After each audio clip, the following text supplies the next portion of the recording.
You are on this very planet that Chukwokika Biama created to his glory. We welcome you to another explosive exposition of the very fraudulent contraption, the very diseased abomination that the British created for the enslavement of the children of light. We have come to destroy. We have come to render asunder. We have come to decimate that very tower of darkness, that very zoological republic, that very cesspit of iniquity and of evil.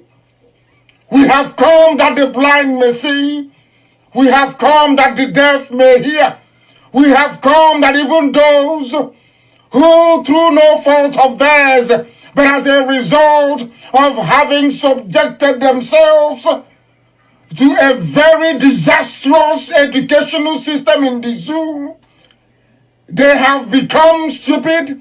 Here we have come to enlighten and to educate, without any apologies to anybody, without mincing words, without fear before our enemies, determined and resolute, indestructible, and the precipitous collapse of the zoo is inevitable.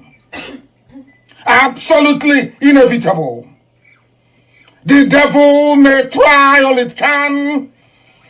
Those who go before them to peddle falsehood, those who go to work for them, those who are the workers of darkness and of iniquity, we can assure them that we are resolute, we are determined, and there is nothing anybody can do to stop this very invade as many times as you like, kill as many people as you like, propagate falsehood after falsehood as many times as you like, buy up every media space in the zoo, go and connive with people in the diplomatic circles abroad, eyebrow consultancy firm in the world, select some diplomats in the zoo and bribe them. Select those you send to the key countries around the world. None of these things you're doing is capable of stopping us. It doesn't matter what you say. It doesn't matter what you write. It doesn't matter the type of chatter you have behind our backs. All those things you're doing is a complete and utter waste of time, because Biafra must come. There is nothing anybody can do about it. That is why we preach this gospel. That is why we propagate this very message of redemption. That is why Elohim said that Biafra will come. You will not fire a bullet, but Biafra will come. Because Chukwokika has gone before us. And you will hear what will happen to the zoo in weeks and months to come. This is 1 year, 2020. They will never, ever, ever in their lives forget. It does not matter what the enemy does, is irrelevant.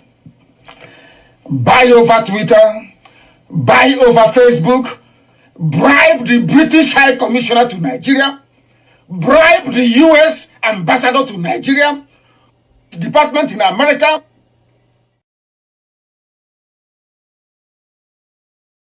But there is one thing I want all of us to understand this very evening. We are facing a very formidable array of enemies, both external and within. And we are going to overcome each and every one of these obstacles.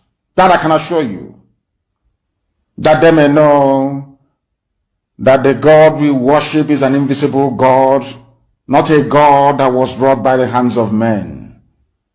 For we do not worship idol, and we can never ever worship idol. Is impossible. This very family, this IPOB, belongs to the Most High.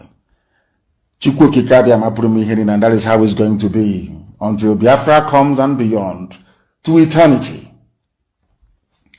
This evening, I want to place it on record that our enemies are intensifying their attack against us from every corner. I am not saying this as lamentation or complaint. I am only trying to prepare our people for what is to come. You are being prepared for what is to come. The time has come to separate the chaff from the wheat itself. Our march is very, very near. The enemies are trembling, they are quaking, they are doing all they can to try to stop us. But they have failed very woefully, and they will continue to fail. But I want to tell you that we are getting attacks from everywhere all over the world. And very soon, they will buy over some of you. Some of you, they will buy some of you over. The spirit of Oba Biasika and Ifajuna are still in some of you. When the time comes, they will buy you over. I am not doing this program tonight to ask all of you to be strong. I am doing it to remind you, not that if they succeed in buying you over, you're not going to stop what we are doing. You can't. You cannot. Not in a trillion years. But I need you to appreciate one very simple fact. That at the end of this very race, everybody will testify that indeed Chukwukika Biama, the same God of Israel, of Abraham, Isaac, and Jacob, the same God of Ehiri in Aguleri, the same God of Umweri, the same God of Ora-Eri, the same God of Owe-Eri, the same God of Arochukwu. Not to be known by the true God, one true God. You will know that indeed, not only is he omnipotent, that same God is the owner of this very agitation. No human being can stop it. We have enemies, and we need to be very, very careful, both within and without. Very, very careful. The next 2 weeks will be very pivotal. Next 2 weeks will be very, very important in the life, or should I say, in this very mission that we have embarked upon. The devil will do everything. And you are going to watch spectacularly how we are going to destroy and shame the enemy. That at the end, every glory and adoration will belong to God and not to man. Now let us go and tell you what is happening that some of you do not understand. I want those of you who are hardcore, those who we are chosen before you were born. There were some people who were chosen before they were born to agitate for Biafra restoration. This is a message for you. Those who from their mother's womb they were born to do this very work. You must be very, very strong. Because Biafra will open the eyes of black people all over the world. Because Biafra will mean that blacks from America, blacks from the Caribbean, from Southern America, they will all flood into Africa. It will be like the time that Yeshua was born. Biafra is like a light, a beacon. They will follow it. They will say, let us go and see what is happening there. That is what these neo-colonialists do not want. They don't want Biafra to come. I am telling our people so they understand. The mountains, I didn't say one mountain, the mountains in front of us that we need to overcome. And for us to overcome it, we need to be very strong mentally, mental strength. Just like when you're doing anything in life, and it appears as if you are being buffeted from everywhere. That is the time that you no longer rely on willpower or your muscles. You go to your brain to endure and to persevere and to keep going until you overcome. That is the stage we are in right now. To make sure that our brain is in gear to confront everything the Janjaweed has to throw at us. We don't have money. Their budget is over $20 billion to fight us. They can bribe Facebook. They can buy them off. They can do anything they like. They can come to some of you and bribe you off. They can promise you what you've never had before. They can give you maybe a house in Dubai. They can promise you a vehicle. They can tell you, oh, we'll make you vice president. They can promise you anything to make sure that you're like them. But this very IPOB, this very hardcore is not going to move. And I will tell you why we can't move.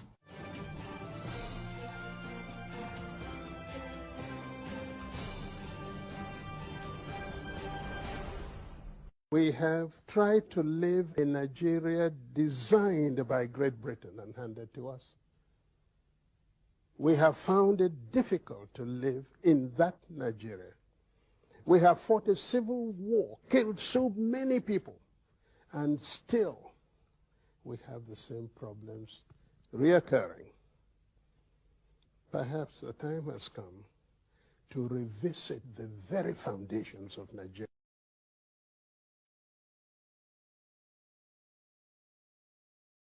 Since World War II, there has not been another tragedy that resembles the scope of the Holocaust in any way, but there are many cases in which the world stands on the side and does not prevent genocide and does not prevent mass murder.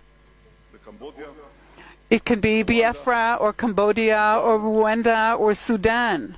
We do not have a date set aside to commemorate what happened in 1967. I think there's no need for that because you'll be reopening old wounds. It's not the duty of people who are not involved to deny the pain of people who are involved. In Nigeria, there's this big embargo about Biafra. You must never talk about Biafra. We have to move on. You have to forget. You have to just move on. Forget about it. But it's not the duty of people who are not there to forget. If the people who suffered want to forgive and forget, it's their prerogative and they can do that at their will. Well, Steve Jobs, has anybody read his autobiography? Yeah, he stopped going to church because he read about the Biafra War. He said, if Christians can do that to people, why should I worship that God? I don't agree with him, but that's his view. He felt so bad about the war. Bernard Kouchner, former French foreign minister, remember him in Kosovo, digging every last bone to understand what happened in Kosovo. But where did he start? He started in Biafra. He was there as a Red Cross volunteer. He resigned from the Red Cross. He said, we can't be impartial in such a situation. He founded Médecins Sans Frontières, MSF, because of the Biafra situation. And that's what Biafra did to him. John Lennon returned his MBE to the Queen because of the Biafra War. As a protest against violence and war, especially Britain's involvement in Biafra, which most of the British public aren't aware of, because all the press, TV and radios slant all the news from Biafra. All the stuff I learnt on Biafra from journalists, off-the-cuff folks, is a different story, and I began to be ashamed of being British. And I'm a patriotic nationalist, if the truth were out, and Yoko can vouch for that. I'm always fighting about what Britain invented, radar, and what all the different things we've done. But every day I just began to worry a bit more about it, and I was going to send the MBE back anyway. I could have done it privately, but the press would have found out anyway. You would have been here a week later instead, less impact. Jimi Hendrix was playing concerts to raise money for the children in Biafra. He was raising money to feed people like me. I would have died if those flights hadn't come in. 3,170 flights in 3 years that came in with all the food we wanted because there was no way to feed Biafra. And of course, part of the war strategy was to starve and kill everybody. Akanu Ibiam, he had all the awards from here. CBE, MBE, everything, right up to the knighthood. He returned all of that to the Queen because of the war. If you came away from some of the earlier tragedies of the Biafran War and some of the wars in Africa and the AIDS things I photographed, there wasn't enough darkness. The next piece is also by Alex Baranovsky. It's called Biafra, and this was actually written for a documentary which just came out at the beginning of this year. The documentary is called McCullen, and it's about the very famous war photographer Don McCullen, who traveled around the world over the last 30, 40 years, taking the most extraordinary photographs, mostly of war-torn areas. And Biafra was a former province near to Nigeria where they had a most horrendous civil war in the 1960s. And there was a particular colony, a children's colony, which had been abandoned, and thousands of children were left there to die. And Don McCullen arrived at this place in Biafra to find all these children there. And the the children thought that he had come to save them. But the truth was he was there as a photographer. He'd come to take photos. You know, I'd walk into a school in Biafra and I would see 800 children dying. And as soon as they saw the white man coming, you could see they thought there was some hope at the end of the tunnel. And what did I bring them? I brought them 2 Nikon cameras around my neck. And I saw these children dropping down and dying in front of me. And you know, we live in a world now where the media isn't that particularly interested in the real tragedy in our lives. You feel that? I'm convinced it is. And it was something that he just never really got over, never really recovered from. And Alex wrote this particular piece based on that, and it's in the film, which is the most extraordinary documentary. I would urge any of you to go and see it. It's just out, and it has picked up 2 BAFTA nominations, in fact, just recently. So this is Biafra by Alex Baranovsky.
Are defending him. Fulani people are defending him. But you idiots from the south, from the east, you're talking rubbish about your one Nigeria. Whereas a terrorist, a killer, a murderer is in government as a minister. His own people are the people defending him. But you are in the south attacking those who are fighting for your freedom. And you're telling me that your brains are normal. Maybe that's your one Nigeria. Whereas a terrorist, a killer, a murderer is in government as a minister. His own people are the people defending him. But you are in the south attacking those who are fighting for your freedom. And you're telling me that your brains are normal. Maybe there's something in suya, maybe in kilishi, and in that cattle that they give to us to eat. There must be something fundamentally wrong with us as a people. Fundamentally wrong with us as a people. And we must confront it. And confront it we shall. These people lecturing us about no secession, you're destroying the country. You people, you Fulani idiots, you Fulani bigots, you Fulani impostors, you Fulani vagabonds are the same people that welcomed the rehabilitation of terrorists. You granted bandits, killers, murderers, and kidnappers amnesty. I want Obiano to listen. I want Ibas to listen. I want Ibas, this idiot, Sarikin Fulani of Imo State, Hope Sodema to listen very, very carefully. You people are fools because you cannot listen very well. The same people you're fighting for, killing your own people because of them, they are the ones rehabilitating, so they claim, putting the army that we have today. Somebody might come and say, you have given the order that the police and the army should be attacked. All those idiots. Some of you fools who cannot reason, we are not attacking any police. We are attacking the terrorists that they brought into the police and into the army. They are the ones killing our people. We must defend ourselves. You fools cannot reason very well. We are not fighting any standing or legally, properly constituted army or police. These are the same Fulani terrorists, murderers and killers. The same people that went in, in Damatru or wherever it is, killing and slaughtering Christians in droves. You fools that cannot reason. The same Boko Haram that has been killing, the same Fulani terrorists have been killing people. They are the ones now in the army. Did you not see them? Recruit them into the army? You're telling me we shouldn't fight them? These are terrorists in police uniform and army uniform. You're saying we should not fight them? Is that what you're saying? Are you that foolish? Are you that stupid? This same Fulani pontificating about peace and unity and anti-secession whatever garbage that they are pouring out of their useless, stinking Janjaweed mouths. These same idiots, these same fools are the ones that rehabilitated Boko Haram. So they claim. These fools are the ones that granted amnesty to bandits. Now, let me surprise all of you. Surprise, surprise. Those that are giving amnesty to are Fulani terrorists, Fulani bandits, Fulani kidnappers, Fulani headsmen who are murderers and land-grabbing urchins. These are the people that are giving amnesty to. You people should reason. You zoo animals called Nigerians, reason for once. The hypocrisy in Fulani, their hypocrisy is astonishing. Hypocrites. Fulani, who is responsible for the state of almost anarchy in the zoo, who is responsible for the hopelessness of the security framework of the zoo, Fulani, who is responsible for insecurity, Fulani, who are the bandits, Fulani, who are the terrorists in the zoo, Fulani, which people are going about slaughtering and taking over other people's farmlands. It is you. You people are the problem. Unfortunately, some idiots from the south cannot see it. You wanted to show us that you know how to write grammar, writing rubbish about one Nigeria. You are defending something that is indefensible. Indefensible. Indefensible, you fools. Some smelly rats, some smelly garbage, gutter, alamajiri, gutter. The lowest of the low. If it's one of those of their fools talking, I will even understand. From the gutter. Not contributed one single thing to the advancement of the zoo. Not one single contribution has the Fulani ever made. Tell me one national contribution that the Fulani has ever made to the advancement of the Zoological Republic of Nigeria. Just name one thing, absolutely nothing. They want power. Power and control of oil and gas. That's all they need. That's all they want. So they can run your lives for you and control your destiny. And you're not ashamed of yourself to claim that you're educated.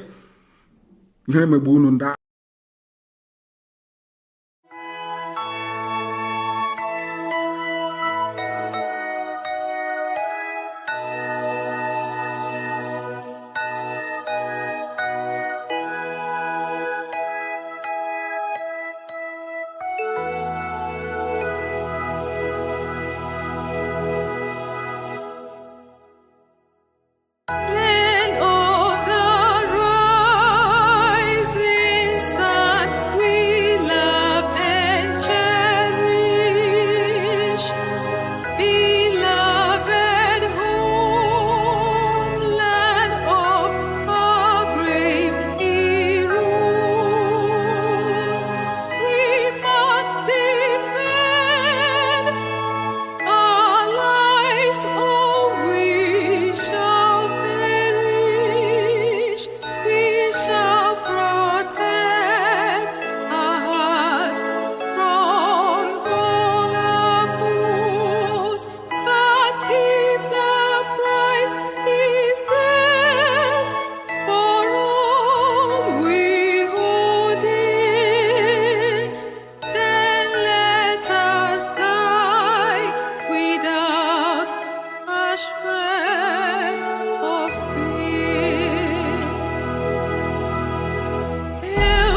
anyị wee tụle ya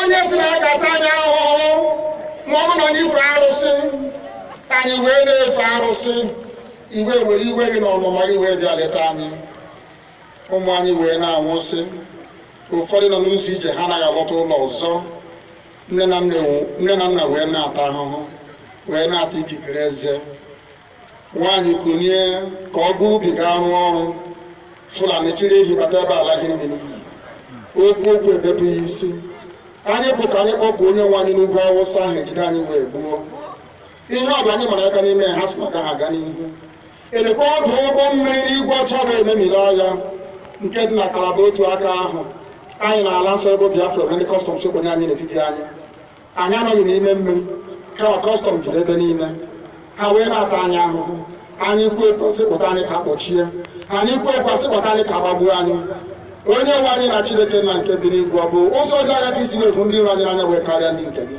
akwa anyị bụ ụmụ Chineke akwa ọba aha anyị ka anyị na-aza akwa ọba anyị nwe na-aza ike Chukwu akwa ọba anyị nwe na-aza amara Chineke akwa ọba anyị nwe na-aza Chisom akwa ọba anyị nwe na-aza Chizoba nna nke dị nsọ onye ime eluigwe dịka otu onye iro dị na anyị bụ ụmụ gị bịa ka iwe zọpụta anyị bịa ka iwe napụta anyị n'aka ọjọọ ihe bịa ka iwe lụọrọ anyị ọgụ bịa ka iwe tituo ozu ọ bụ ọkọwa mgbe emilere Goliat Chineke nna nke igwe wee memire Fero sikwa otu a mee ka Fero gbagụzọ n'ihu ụmụ ndị IPOB ka o wee taa akọpụ iguni ụtọ ọzọ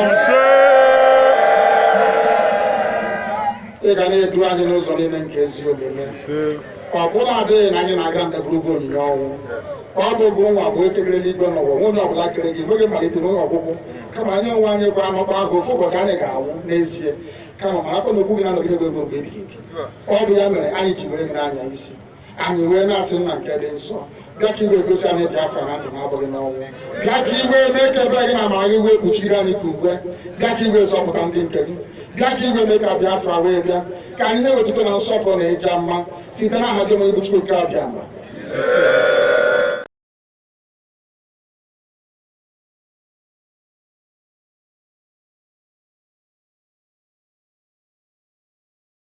AIG, there are a lot of you who believe that the pace at which the Interpol International and Interpol Nigeria are working is quite interesting. They point to the fact that Nnamdi Kanu, the leader of the proscribed group, IPOB, it didn't take long for them to grab him from the same Kenya and get him down to Nigeria, and he's facing justice now. That's why is this like a case of we are following process, diplomatic channels, etc., etc.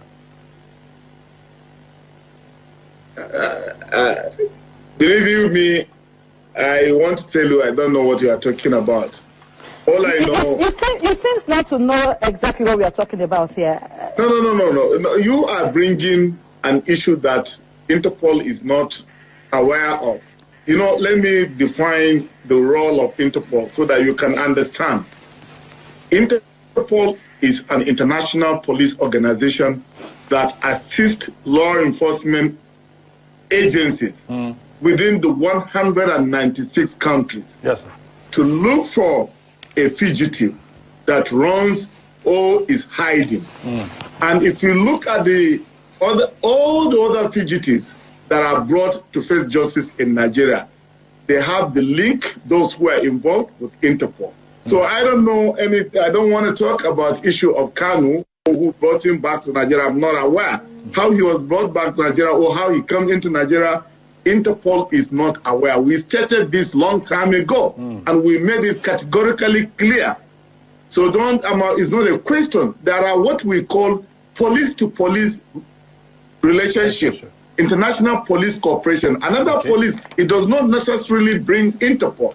If one police and another exchange a suspect is running from them, they can have an international police cooperation that out of the scope of Interpol. But however, if a notice is given to an individual, like blue notices, when the inmates in Kuje prison escaped, we did a biometric capture of those suspects, and we shared it with international communities. We shared it with our law enforcement agencies. Many of them were re-apprehended because we have their biometrics. Now, in the issue of red notice, where a red notice is issued under the federal court that issued that notice of arrest, that is warrant of arrest for such international. Yes. It will go to the Interpol, we'll process it, we'll look at it, we'll look at the charges, and then we'll issue a red notice. Okay. On that red notice, we bring back the culprit to face justice because all the 196 countries will be looking for that individual. We'd sincerely like to thank you, retired Assistant Inspector General of Police, Garba Umar, who is currently the Vice President of Interpol Africa Region. Thank you, sir, for coming on the News Hour. Thank you for having me. Well, what you must know is that Nnamdi Kanu is being held hostage on behalf of the famed unity of Nigeria. That's what it's all about. It's as simple as that. If you mention his name in certain circles, they don't want to hear it because they feel like he threatens the real estate called Nigeria. And his Igbo makes it worse because Nigeria's DNA hates the Igbo for attempting, in the 60s and, towards the end of the 70s, to leave a country they said is no longer favorable to their existence. But I keep saying, and I will repeat here again, is there any Nigerian out there in their majority who has not mentally seceded from Nigeria? Not many. That's why people are living in droves. Each time you get on a plane leaving this country is full, each time it's coming back, probably full too, but it is those who are coming back to pack their things that are coming back. That's the way I describe it. But the truth is that Nnamdi Kanu has been held hostage. He was abducted from Kenya, extraordinary rendition. The fact that he's kidnapped from Kenya could not be explained shows that any judicial pronouncement or processes after that is null and void. You cannot go and kidnap somebody and bring them before a court. And the courts have made it very clear, even up to the Supreme Court, that he did not jump bail. It was the military that went to his house to kill people, and then he escaped. And now you have brought him back, you ought to respect and restore his bail. That's what I told his lawyers. Why are you applying for bail again?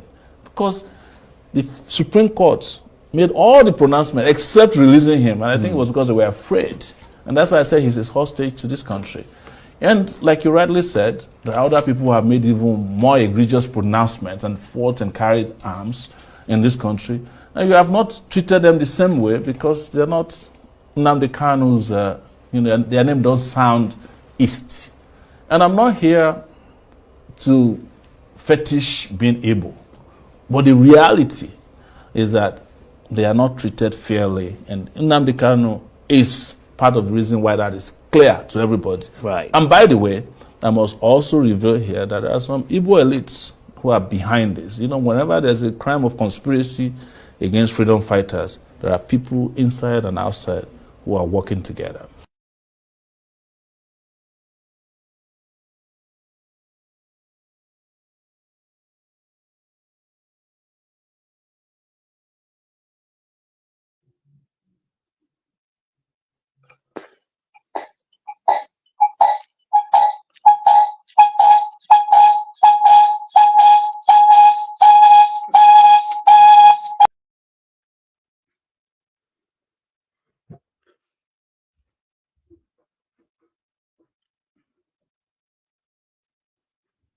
Good evening, Biafrans. Good evening, good evening, good evening. I welcome all of you, fellow Biafrans, lovers of freedom. Welcome, welcome, welcome. I welcome each of you. Welcome, welcome. We are highly happy. We are so happy that you are here this evening to be with us in this Remembrance Day interactive program here on IPOB Western Cape Media TV. We welcome you, lovers of freedom. As you are joining us, please endeavor to share this program. Share it. You need to share the program in all the social media platforms where you belong. Share the program, like, and comment on the program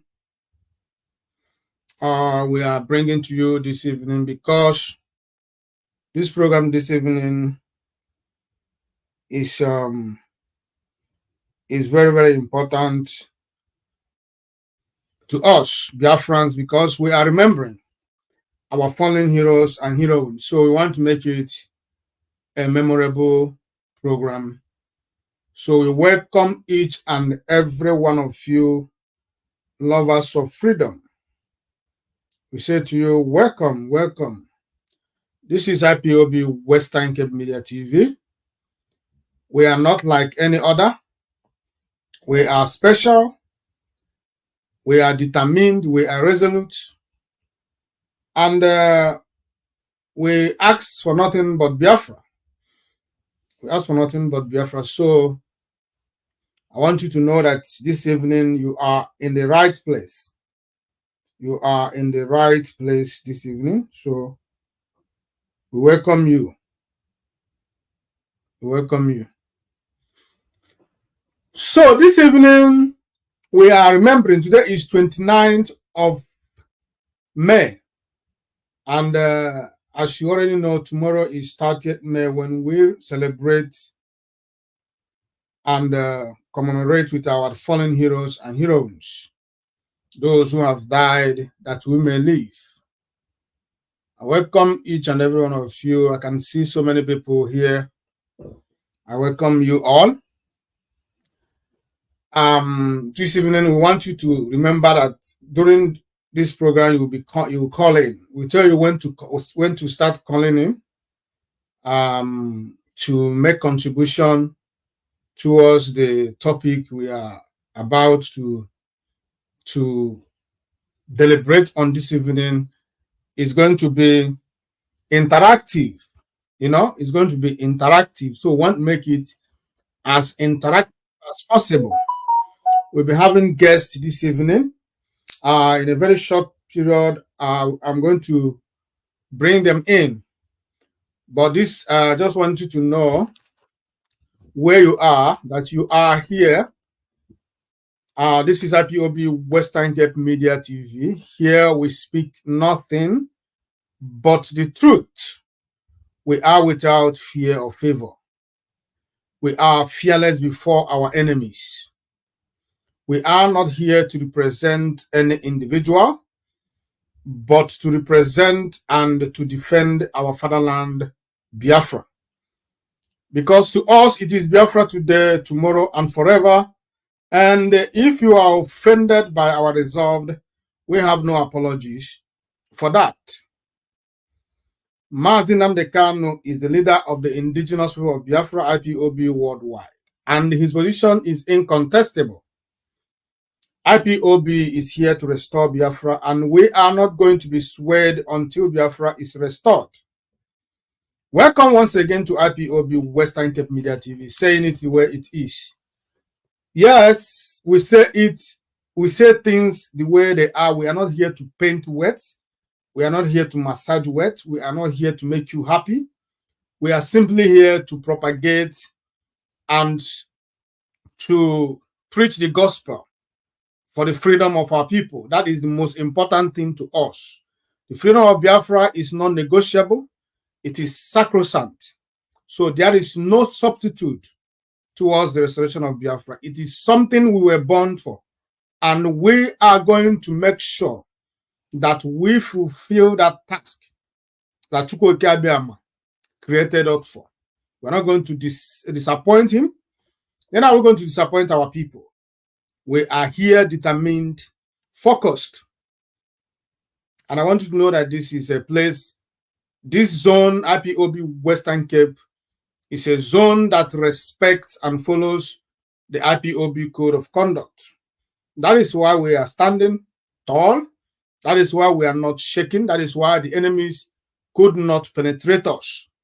Even when they tried to destroy things for us, we defeated them because we have IPOB Code of Conduct. Because IPOB Code of Conduct is just a map, a compass. That is what is leading us to where we are going. As long as we fix our eyes on it, we will never get it wrong. So that is the reason we are standing still. And I want you to know that this platform is the only zonal platform banned in the whole IPOB family around the world. There is no other place you can see a zonal platform that is operatable or operational like we are. We are here because we are determined. This platform is hosted, financed, sponsored by IPOB Western Cape Zone. So we are proud of the achievement of IPOB Western Cape Zone. And tomorrow, you will see us in action. I want you to remember that tomorrow is a day that we can never play with. No amount of distraction, no amount of distraction can take our eyes off from the ball. It is important to us, very, very important to us, IPOB, 30th May. So this is preparation for 30th May. So we're going to talk about this Biafra. We're going to talk about it. We're going to talk about the sufferings of our people, the price of freedom. We're going to talk about everything that has to do with this struggle. That is the reason we are here this evening. That is the reason we have brought this number and line for you to call and speak to us about what you know, or what your father told you, or what your mother told you, or what you experienced yourself.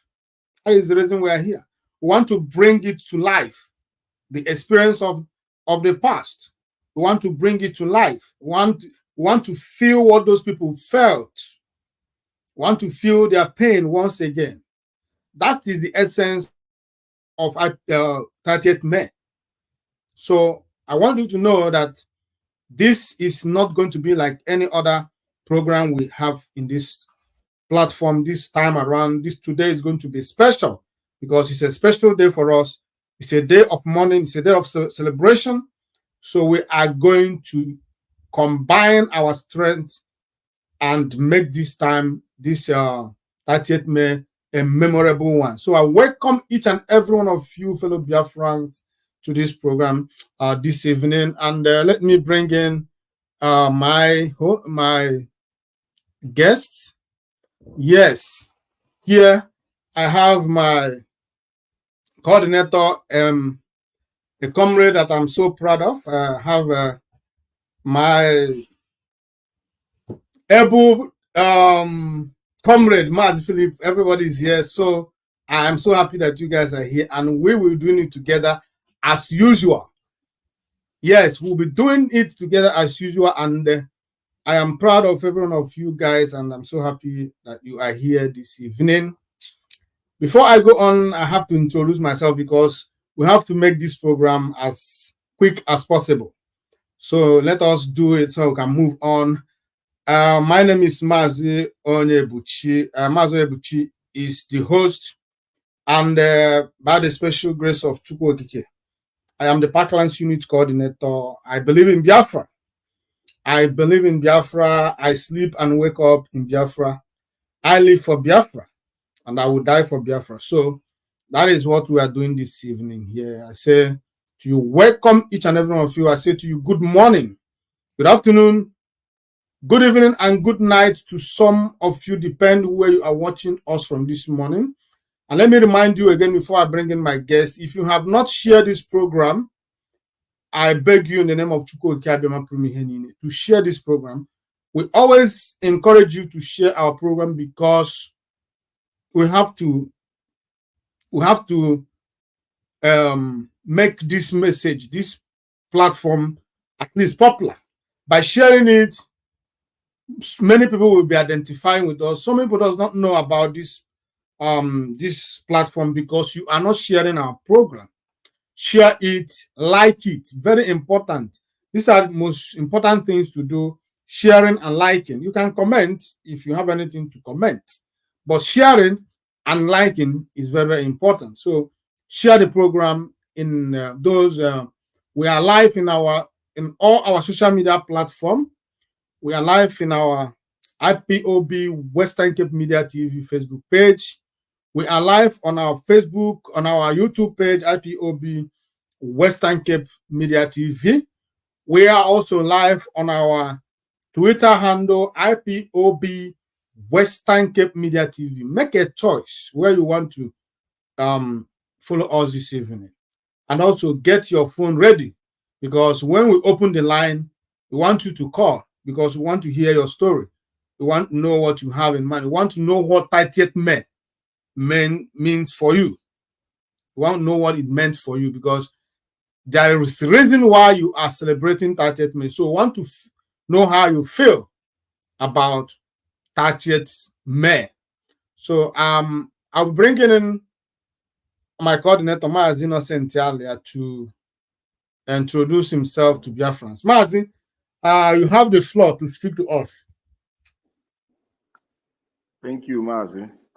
I don't know if you are hearing me clearly. Sure, I hear you.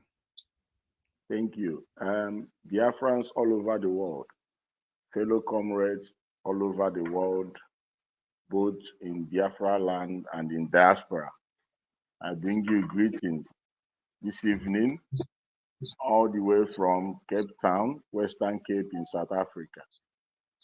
Today is the eve of Biafra Heroes Day. So that's why we gather here today to discuss the issue that is concerning us, especially the struggle, the death, the killing of our people during 1967 to 70, and beyond, even before 1967, the killings that happened, so many of them. So today we are going to discuss so many, because the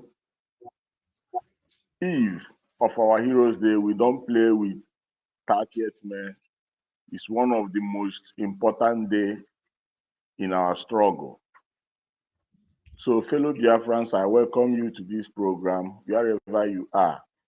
Our comrades who are still standing, we welcome you to this program. Mazi Frank, I salute you. And also Mazi Philip for coming. I greet you and say you are welcome. So I can only say to Biafrans, stay tuned for this program. Like our host have also already said, share this program. Atụrụ anyị aka n'akwụkwọ ịhụnanya ka ndị mmadụ ka ozi a were gbasaa IPOB Western Cape Media TV. Please share our program all over. Thank you very much, Mazi. Mazi, sorry. Mazi, I didn't say my name, sorry. Okay. My name remains Mazi Nwaweze Alia. I am the representative of West IPOB here in Western Cape. By the grace of Chukwuka Abiyama, we are still standing. After a lengthy war, we are still standing strong and tall. Thank you. Mazi, you are highly welcome. Mazi, Mazi, please, can you take the floor and introduce yourself?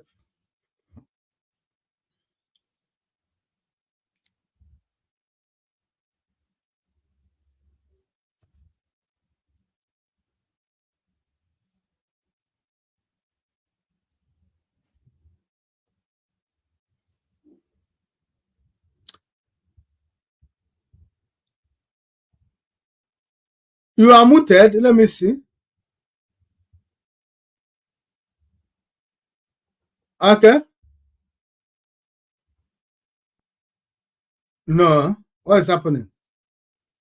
Are you muted there?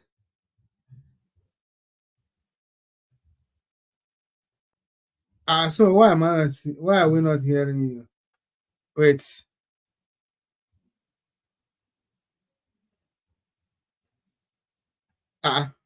Why is he muting? Why is he muted here?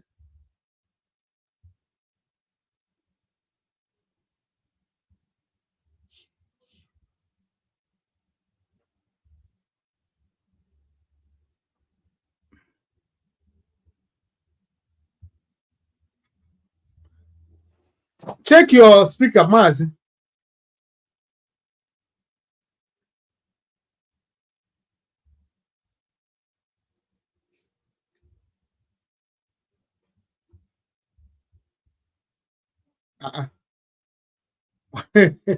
Okay, you can come. You can go out and come in again. Let's see.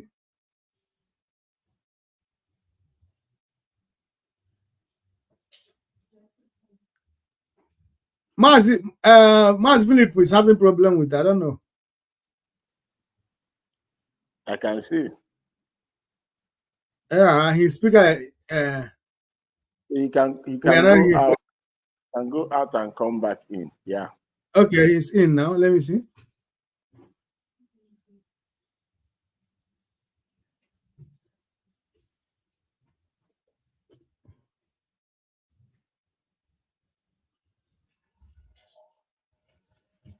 That needs what Pugodi and my problem.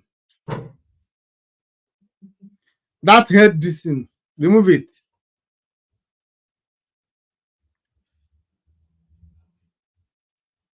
Hey, I was again. We are not hearing him. So I don't know what is happening to him. Try and remove the mic you added on before. Try and remove it's out.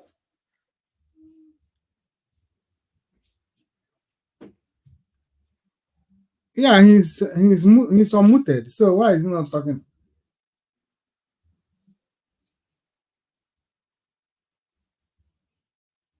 He's unmuted even everywhere. Now he's unmute your side.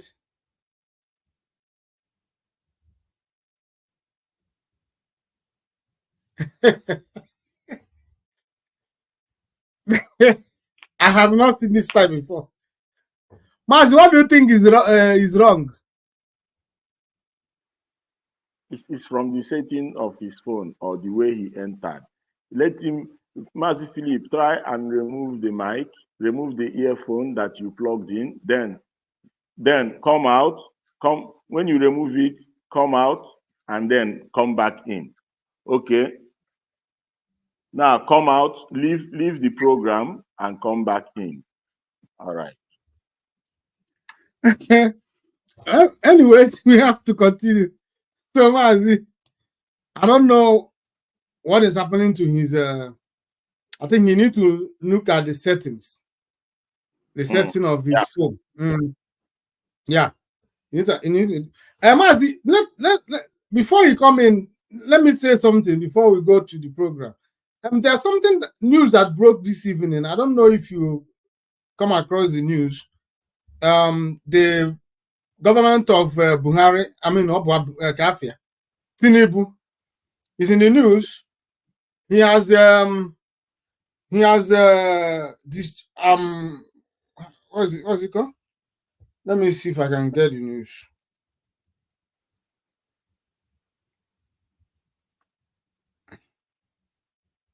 I've not come across it though. Yeah, those terrorists, those Fulani terrorists, Yeti Allah, what's it called? Terrorists. There are about two of them. Yeah. Two of them. This what is his name? That guy, that Yeti Allah president that was charged with terrorism. The Tinubu government withdraws terrorism case against them. Two of them this evening. As the government through the Attorney General withdrew the case, and this evening, let us see whether Philip is going to speak.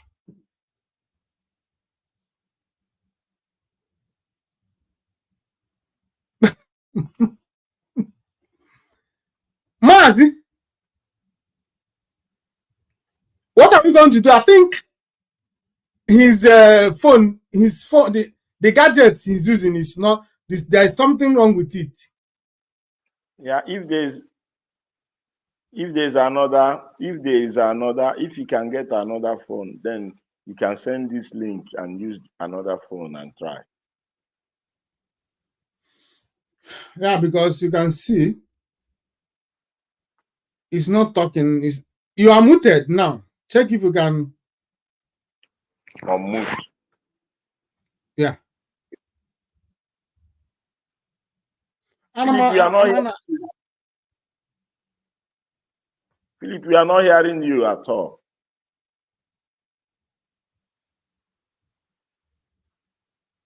See what you can do. Mazi Frank, let him see how he can sort something out. Then come back in. We can continue.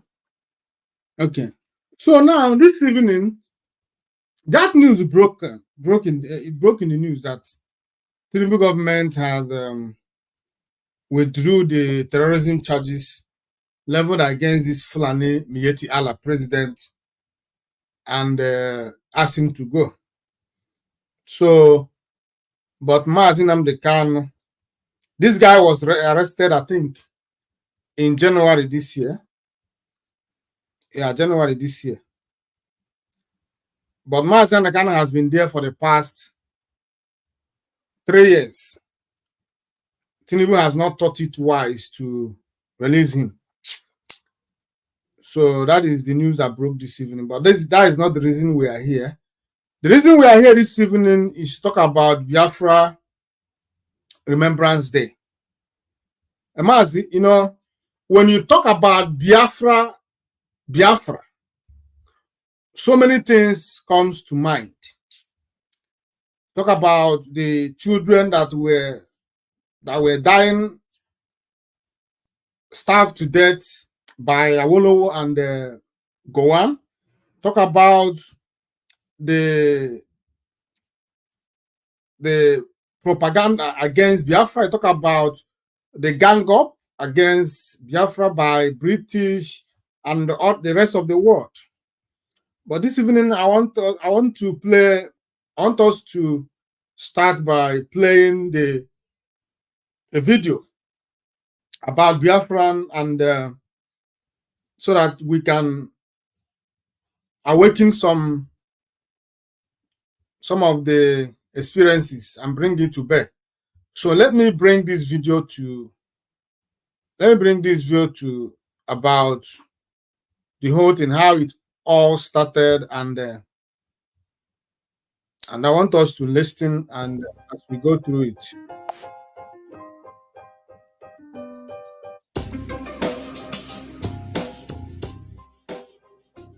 Barely 3 years after independence from British colonial rule, Nigeria, the most populous nation in Africa, collapsed into a civil war.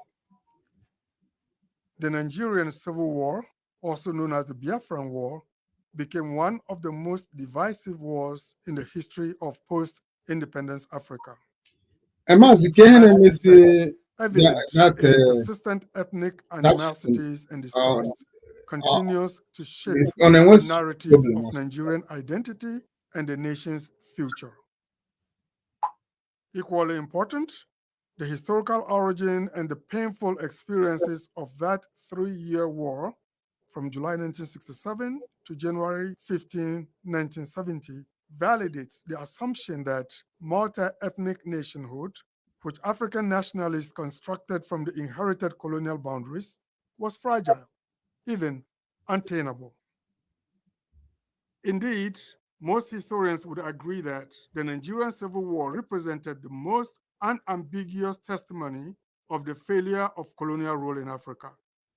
European imperial powers neglected to lay the foundation for nation states from the various cultural and territorial entities they had forcibly amalgamated into convenient colonial holdings.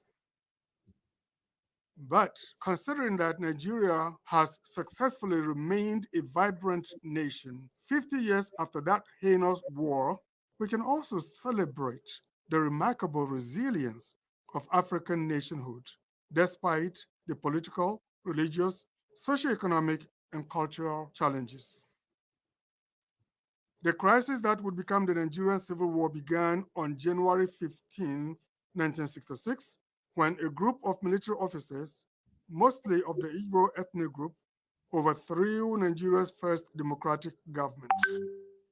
Their grievances included alleged corruption among public officials, the government's failure to ensure equitable distribution of economic resources, and alleged attempts by northern elites to entrench the political hegemony of northern Nigeria over the rest of the federation. By the end of that fateful day, 22 political leaders and military officers had lost their lives, an overwhelming majority of them being northerners, including the Prime Minister, Sir Tafawa Balewa, and the Premier of Northern Nigeria, Sir Ahmad Bello, and their wives. The highest-ranking northern military officers were also eliminated, along with the Premier of the Western region of the Yoruba ethnic group. Moreover, the coup plotters handed over power to a military body led by General Johnson Aguchi Ironsi, the commander of the Nigerian army, who was also Igbo. The dominance of Igbo officers in the coup, the assassination of the top northern politicians, and the transfer of power to an Igbo general raised the suspicion among northerners that the objective of the coup was to eliminate their leaders. General Ironsi's failure to prosecute the coup plotters and his imposition of a unitary system of governance, which Igbo politicians had sought at the time of independence as a way to gain political advantage and neutralize the hegemony of the North, further inflamed the suspicion of an orchestrated effort to impose Igbo dominance over the rest of the country. In response, a group of northern officers organized a counter-coup in July 1966. This counter-coup turned out to be bloodier, and this time, Igbos were the victims. Many high-ranking Igbo officers, including General Ironsi, were assassinated. A new military government was led by Lieutenant Colonel and later General Yakubu Gowon. A Christian from the Middle Belt, Gowon was widely expected to be a unifier. However, his inability to stop the massacre of Igbos angered Igbo elites. The result was the declaration of secession of the Igbo majority Eastern region, now renamed Biafra, from the Nigerian Federation. Colonel Chukwuemeka Ojukwu, the military governor of Eastern Nigeria during the Ironsi regime, became the head of state of the new Republic of Biafra and began establishing the infrastructure of a sovereign nation, including the minting of currency and establishing diplomatic relations with other nations. Seeking to prevent the breakup of Nigeria, the federal government immediately declared war on Biafra. By mid-1967, Nigeria had collapsed into a full-blown civil war between Biafra and the rest of the Union.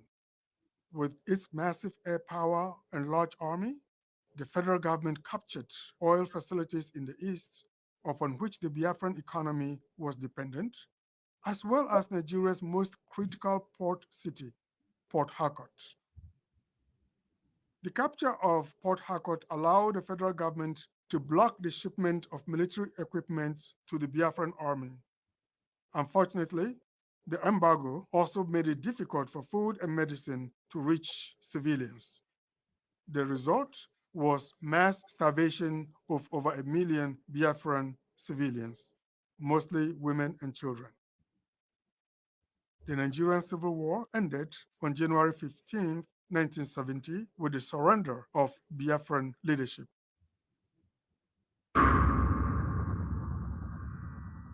If the coup of January 15, 1966 was the immediate cause of the Civil War, its historical roots are traceable to British colonial rule. Following the Berlin West African Conference of 1884-1885, at which European imperial powers agreed on the principles of claiming colonial holdings, the British began expanding from their coastal enclave around the port of Lagos into the Nigerian interior. By 1900, Most of southern Nigeria had fallen to the British through conquest and treaty negotiations. But the British had their eyes set to the north on the Sokoto Caliphate. Founded by Uthman Domfodio in 1804, the Caliphate had become the largest state in West Africa by the turn of the century. After a protracted war and subsequent resistance, Sokoto came under full British control in 1906 and was renamed the Northern Protectorate.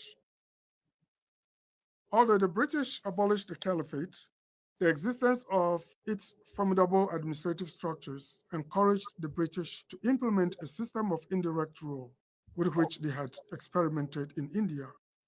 Indirect rule offered a degree of political autonomy to local rulers, in this case, the Sultan of Sokoto and the emirs under his suzerainty. In the southern province, on the other hand, the British combined direct and indirect rule, which varied in accordance with political and economic expedients. On the eve of the First World War in 1914, the British united the two territories, thus marking the beginning of the creation of the Nigerian nation. But unification created a fragmented identity for Nigeria, a presumed Muslim North versus a Christian South, the problematic implications of which would reverberate during the Civil War. Nigeria's ethnic diversity, with over 200 ethnic groups, was a crucial factor in reinforcing these regional divisions. Unification fused together culturally and ethnically distinct regions, which would continue to influence political alignments after independence. The Muslim Hausa Fulani of the Sokoto Caliphate constituted the largest ethnic group in the Northern Territory. They wielded significant political dominance throughout that region, thanks primarily to the indirect rule system. In the south, the Yoruba ethnic group comprised about 70% of the population of the southwest. The majority of them were Christians, although there was also a sizable Muslim population, as well as practitioners of indigenous faiths. In contrast, the southeast was overwhelmingly Christian, with the Igbos representing the largest ethnic group. Unification gave the North a territorial advantage over the South, while the South had the advantage of relative economic development. The South benefited from its export of lucrative cash crops and a large educated elite created by educational institutions that missionaries established. In the Muslim-dominated North, the British had discouraged Christian missionaries from launching missions and education institutions in an effort to avoid religious conflict. Consequently, at the time of independence, only a portion of Northerners had obtained Western education and skills.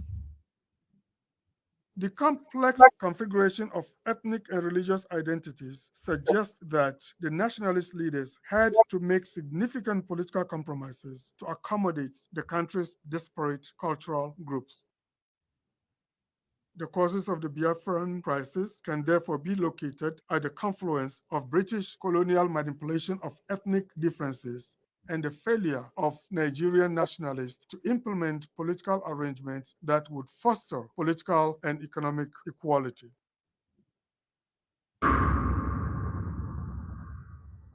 Although the Nigerian Civil War occurred at the height of the Cold War, and in contrast to the Congo Civil War that had ended just a couple of years earlier in 1965, neither its causes nor its operations could be blamed on tensions between the East and the West. This was primarily a local affair.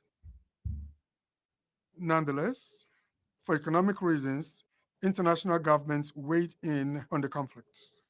Great Britain and the Soviet Union openly sided with the federal government of Nigeria, while France and Israel supported Biafra.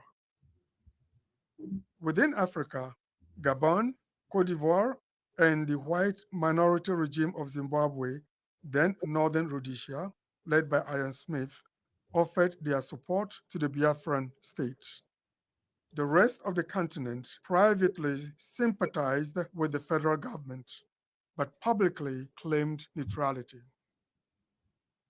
Believing in the propaganda that Muslims had declared war on Nigerian Christians, many Christian NGOs in Europe and the United States sided with Biafra. In reality, the war had nothing to do with religion. General Gowon, the Nigerian head of state and leader of the Federal Armed Forces, was Christian, as was a significant population of the rest of the Federal Union.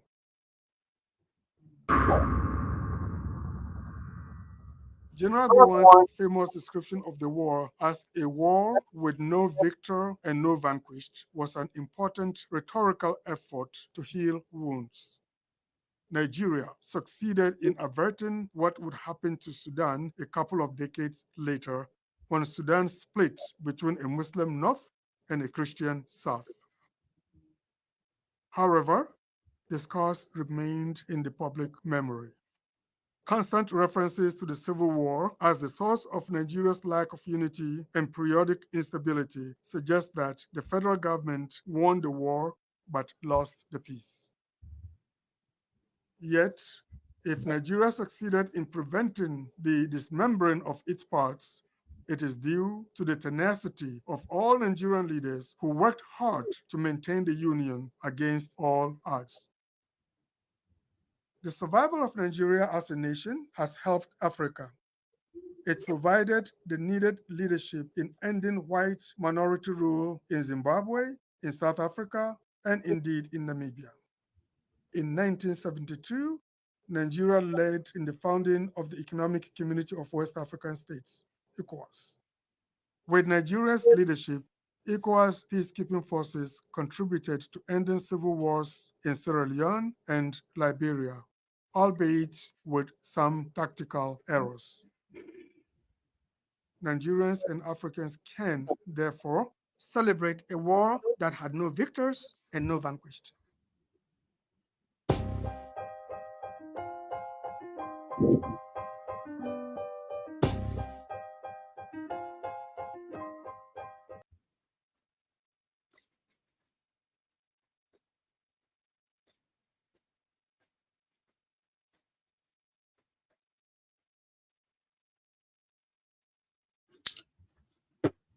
Yeah. Mas Philip, are you back? Yes, I'm back. Can you hear me now? Loud and clear.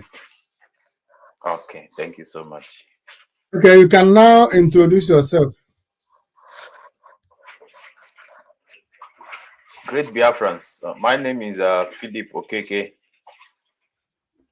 I am the IPOB Fero Unit Secretary, and I'm happy to be in your midst today to speak about Biafra and to speak about our Heroes Remembrance Day, which will happen tomorrow.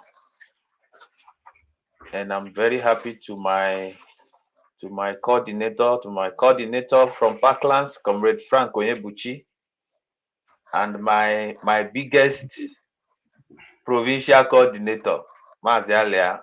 I greet you very much, and thank you so much for bringing me to this program again.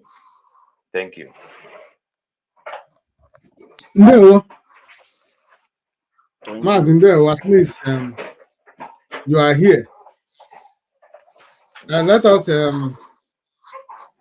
let me bring the last video I'm going to show us this evening before we commence properly.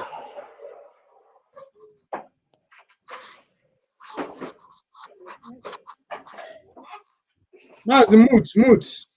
Mazi Philip, mute. I think that's just a matter of fluid and food. So if we put up a drip and give diet 1 3 hourly, I'm sure she'll be all right, and she'll be better in a few weeks. The hunger that's left by a 30-month civil war doesn't go away overnight. 8 months after the fighting stopped, there are still children like this all over the East Central state in what used to be Biafra. The symptoms of the suffering are still the same. These first two children are very thin. They're suffering from marasmus due to general deficiency in food supply in the last few months. They lose both muscle and subcutaneous tissue. No subcutaneous tissue here, no muscle here. This is why the bones stick out. Bones sticking out again on this one. Coming along the line, these next four children suffer from kwashiorkor.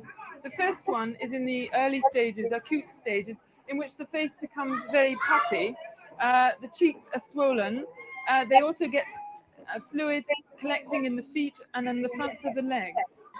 Lying down here is a child who's severely ill.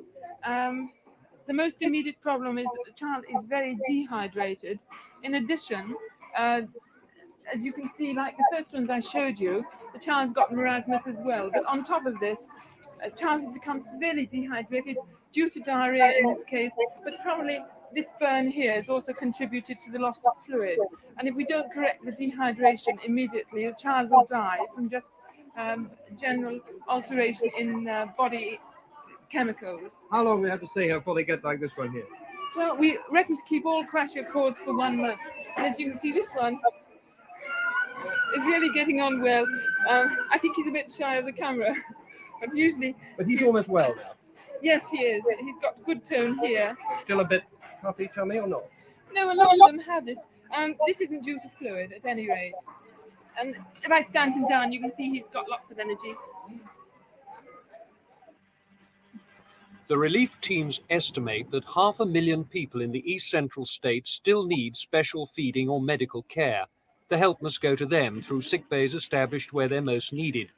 Dr. Deanne Gorbetz, the Save the Children Fund team leader at Orlu, makes a tour of her area. At the height of its work, this SCF team ran 80 sick bays. Because of the improving situation, they've reduced them by half. It's lucky they were able to do so, for since the beginning of July, there's been a very serious shortage of fuel to distribute the food.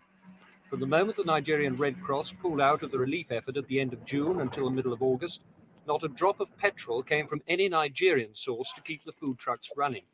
The relief teams have had to buy the petrol themselves, not once, but 3 times. One SCF team had to stop work completely for 10 days. All the others had to cut down their work drastically. Only sick bay inpatients have been certain of regular food. I asked the state commissioner responsible, Mr. Ikoku, what went wrong. The withdrawal of the Red Cross was not timed to coincide with the build-up of an effective executive capacity here. And so there was that gap. I came in here and found a gap, and we've been battling tooth and nail to build up an effective executive capacity. Is it a result of arguments between you and the federal government?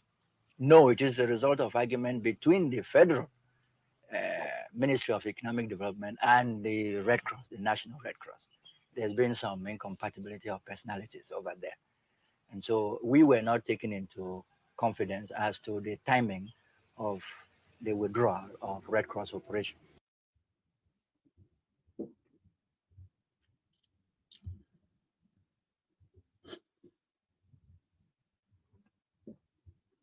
Yes. Welcome back. Welcome back, dear friends.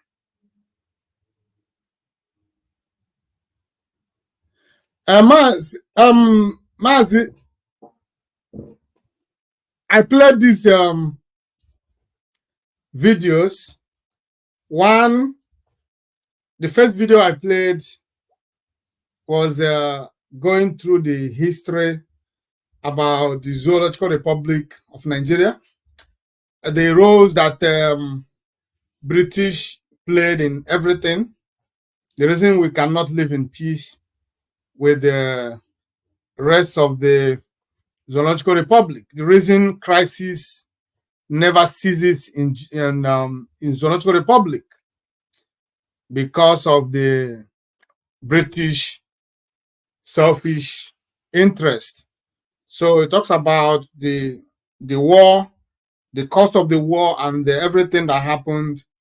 And then the second video was about the children that were suffering all manner of diseases, some of them suffering from kwashiorkor and the rest of them.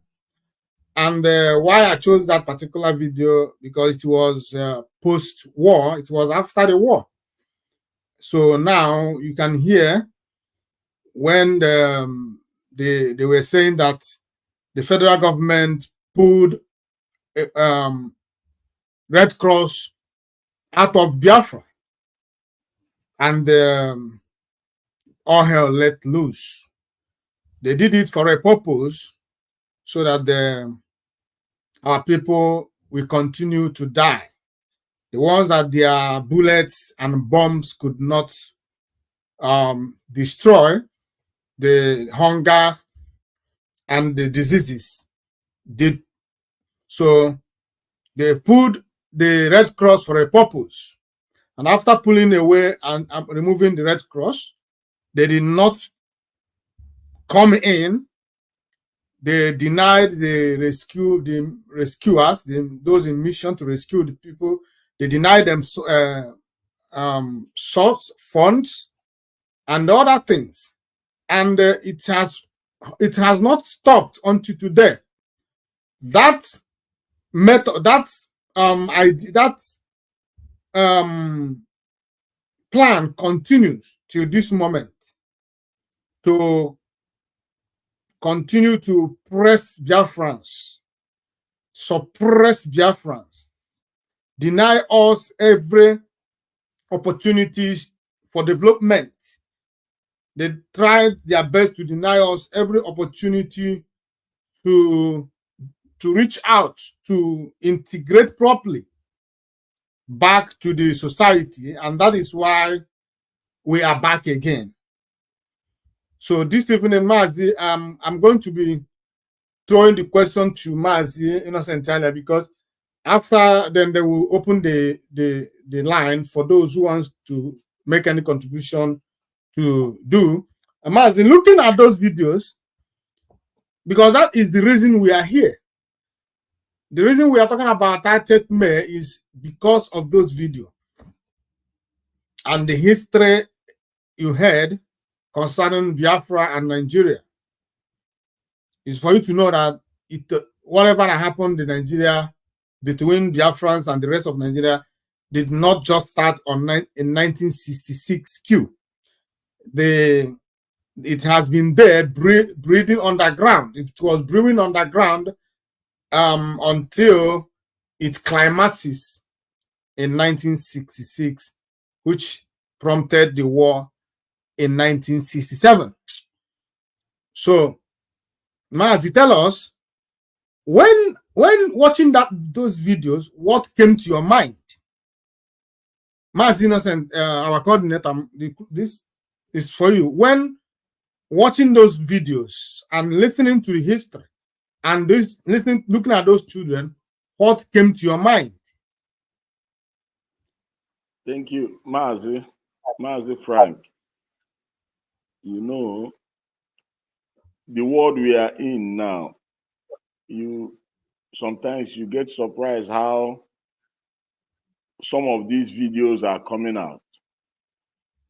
What we saw on this video is exactly how I learned what happened with my father and my uncles who witnessed the war. But we've never seen this video. We've never seen most of these videos that come out during that war. Most of us were born after the war, just like me, I was born after the war. When we were growing up, they used to tell us a lot of story concerning the war.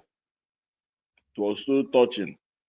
But coming out in these modern days now, starting to see these videos, because there's internet now, you can easily access some of these videos. Watching those videos makes you want to cry, you know. It's just that we Biafrans, especially me, I've said it, that I will never cry again concerning about what our people went through, what our people suffered during this time, and still suffering. What makes it more difficult now is that I was born many years after the war, and I still face the same thing. I face, you see, after the war, many people was killed after that war. The story had it that even the surrendering, not even surrendering because the war has ended, like the man mentioned, that they declared no victor, no vanquish, which means there's a kind of peace that said, this war, nobody won. Let's just come back and make peace. That is what I understand by no victor, no vanquish. But after that, many, because Biafran soldiers as at then, they disagree with stopping that war at that particular time. So it was a surprise stopping the war, and when the war finally ended, most of them were addressed by their commanders or people who are superior to them to go back, to drop their arms, to drop their weapons. I can tell you, even before we start seeing new videos, I've already known it. I've already known, long time already, from my parents, from my uncles who witnessed the war, what happened after the war. It was even worse after the war, because as at then, if you watch the video you played last, somebody, Ikoku, they were asking him about how the Red Cross left. You can see that he's not himself as he was answering that question, because he doesn't know what will happen next. And remember that during that war, federal government of Nigeria as at then believed that Red Cross were helping Biafrans to continue with this war. So that is why after the war, you can see one of the reasons why the Red Cross were chased out of Nigeria so quickly. Also remember that after the war, every Biafran man got only 20 pounds. No matter how much you have before in the bank or whatever, you were given 20 pounds. So after the war, the suffering continues up until 1970. It continued. In fact, till because even up till now, the same thing we are complaining before the war. There was no good hospitals. There was no good roads. There were no basic amenities for Biafrans, and it still continues. That's why you see Biafrans all over the world. That's why you see Biafrans living that environment, because that land has not been made conducive for us. We were being hated for surrendering. We were being hated for fighting for our freedom, and the world kept quiet. The world kept quiet. They let Biafrans down. They let us. We were massacred just in the same way the Jews, the numbers they mentioned in the Holocaust, 6 million Jews. Our people who died were even way more than 6 million, even though they were putting the numbers at 3.5 million people.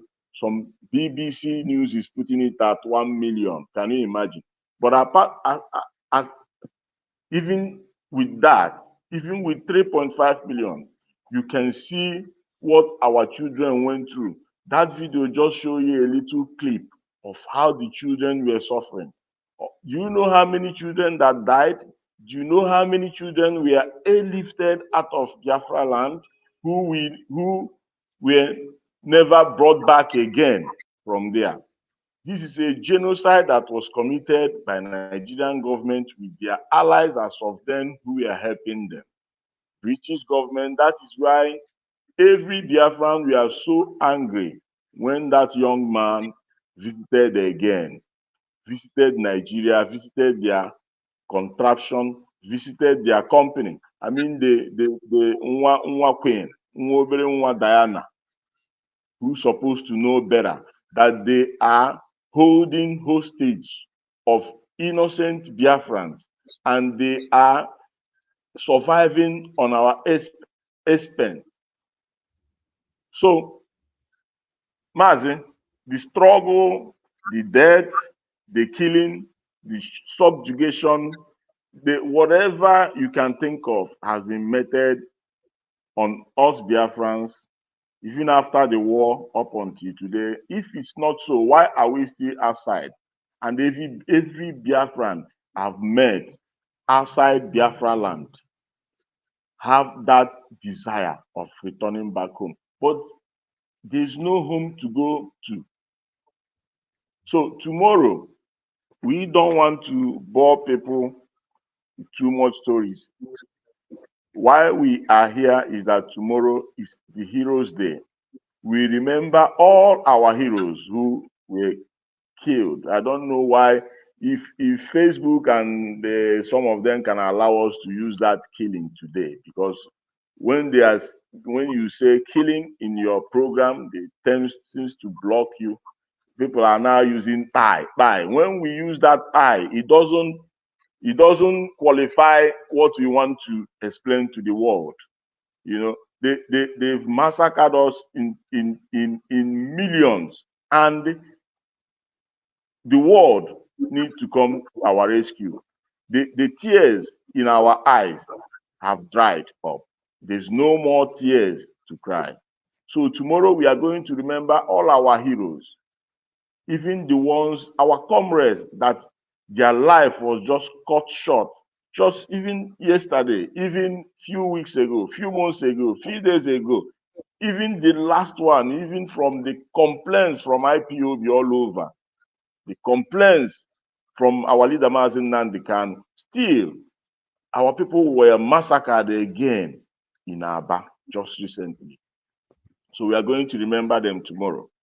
Tomorrow being 30th of May, every Biafran, wherever you may be, no matter who you are, no matter what you do, be you politician or whatever you are, tomorrow is a special day, the most important day in Biafra history, the most important day in our struggle, in this particular struggle. Wherever you are all over the world, I want to use this opportunity also to thank people, comrades, who are still standing, working hard. There are men, because of them, we are still standing today, even as IPOB. There are men, because of them, our movement is still going where it's going. There are men, when we remember them, because we know they have work, Nigerian government, Nigerian terrorists, army, police, DSS are still causing in our land. When we see men resisting them, we never play with those men. We never play with them. Wherever you are and you are in this struggle, standing gidigam right now, and still standing and still making our people at least to have that sense of defending themselves, that sense of that this person is calling to kill me and I can run away. Those people who are there championing it, we salute all of you. Thank you very much, Maz. Let me leave it here. Yeah, Maz, thank you so much. Thank you so much. That is good one there from you. At least you take us down the memory lane. Maz Philip, I don't understand what are you here? Are you with us? Looks like your system is freezing, because I can see that Maz Philip is freezing. Maz Philip. No, I'm listening. I'm listening. Okay, please, what can you say? We just played a video, and what comes to your mind when you were watching those videos? What comes to my mind is nothing but sadness. You know,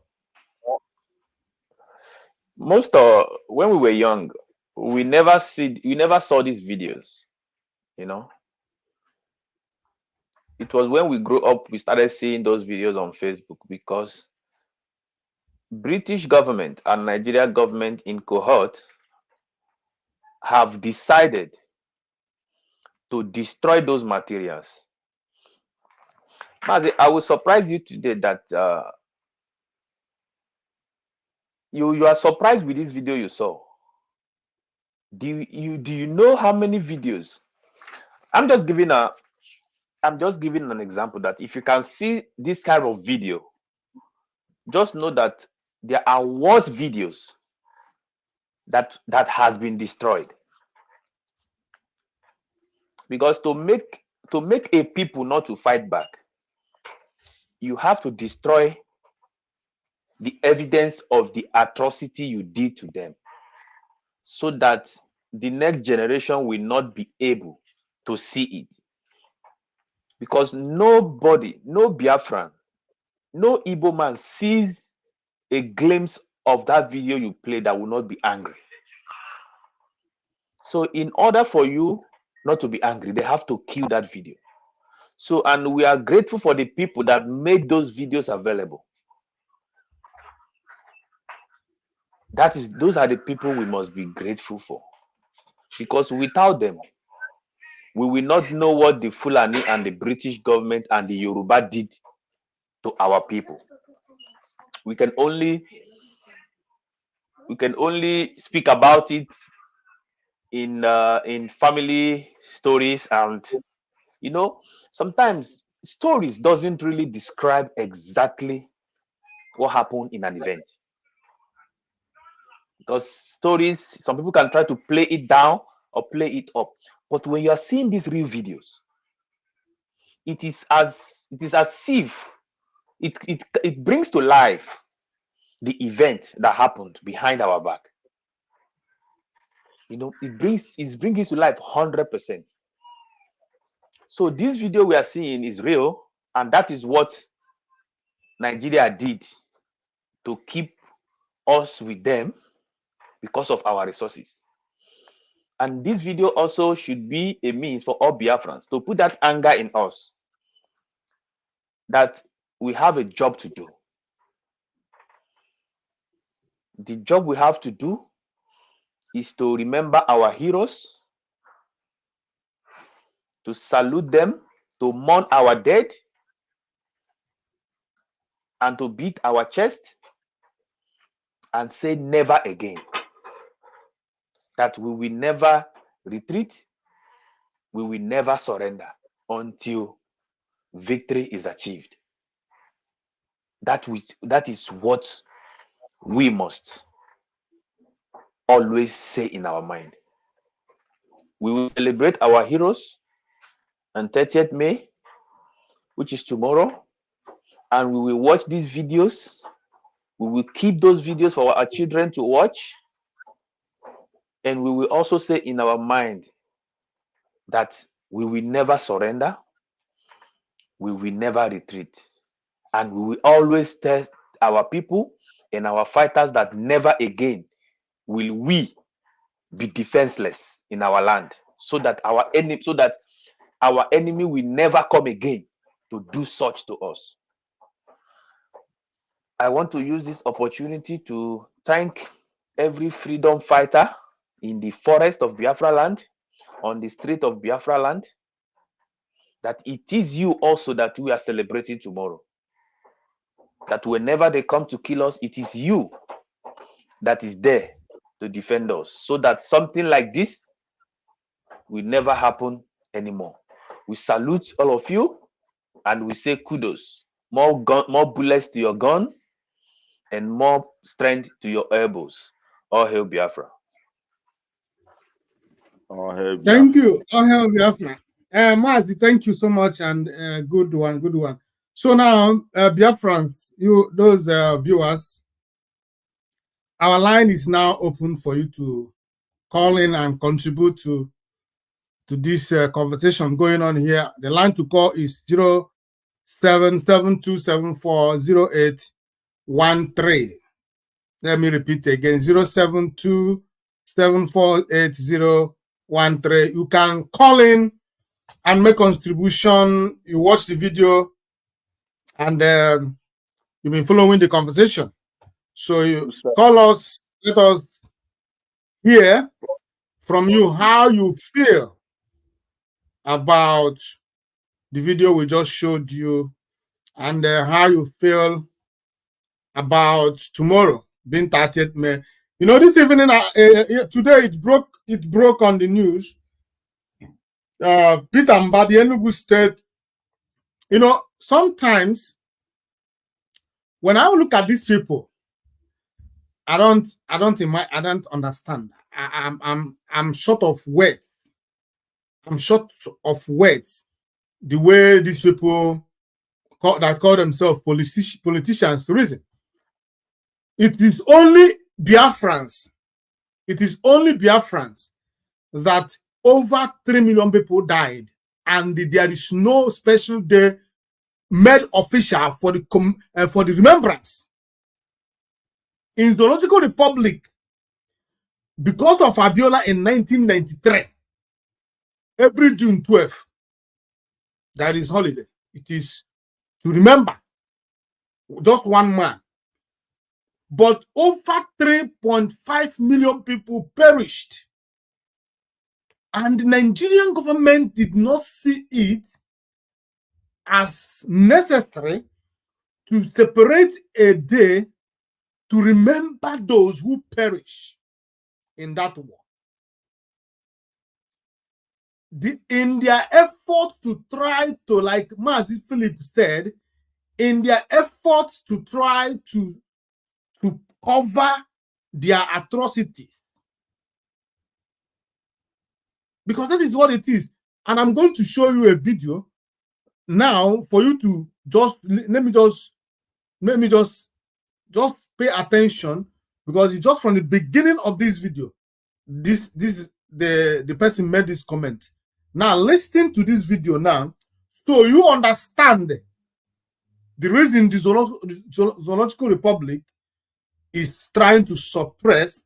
You know, remember that it was Obasanjo, a Yoruba person, who scraped history from Nigerian schools in their effort to hide the atrocities committed against us.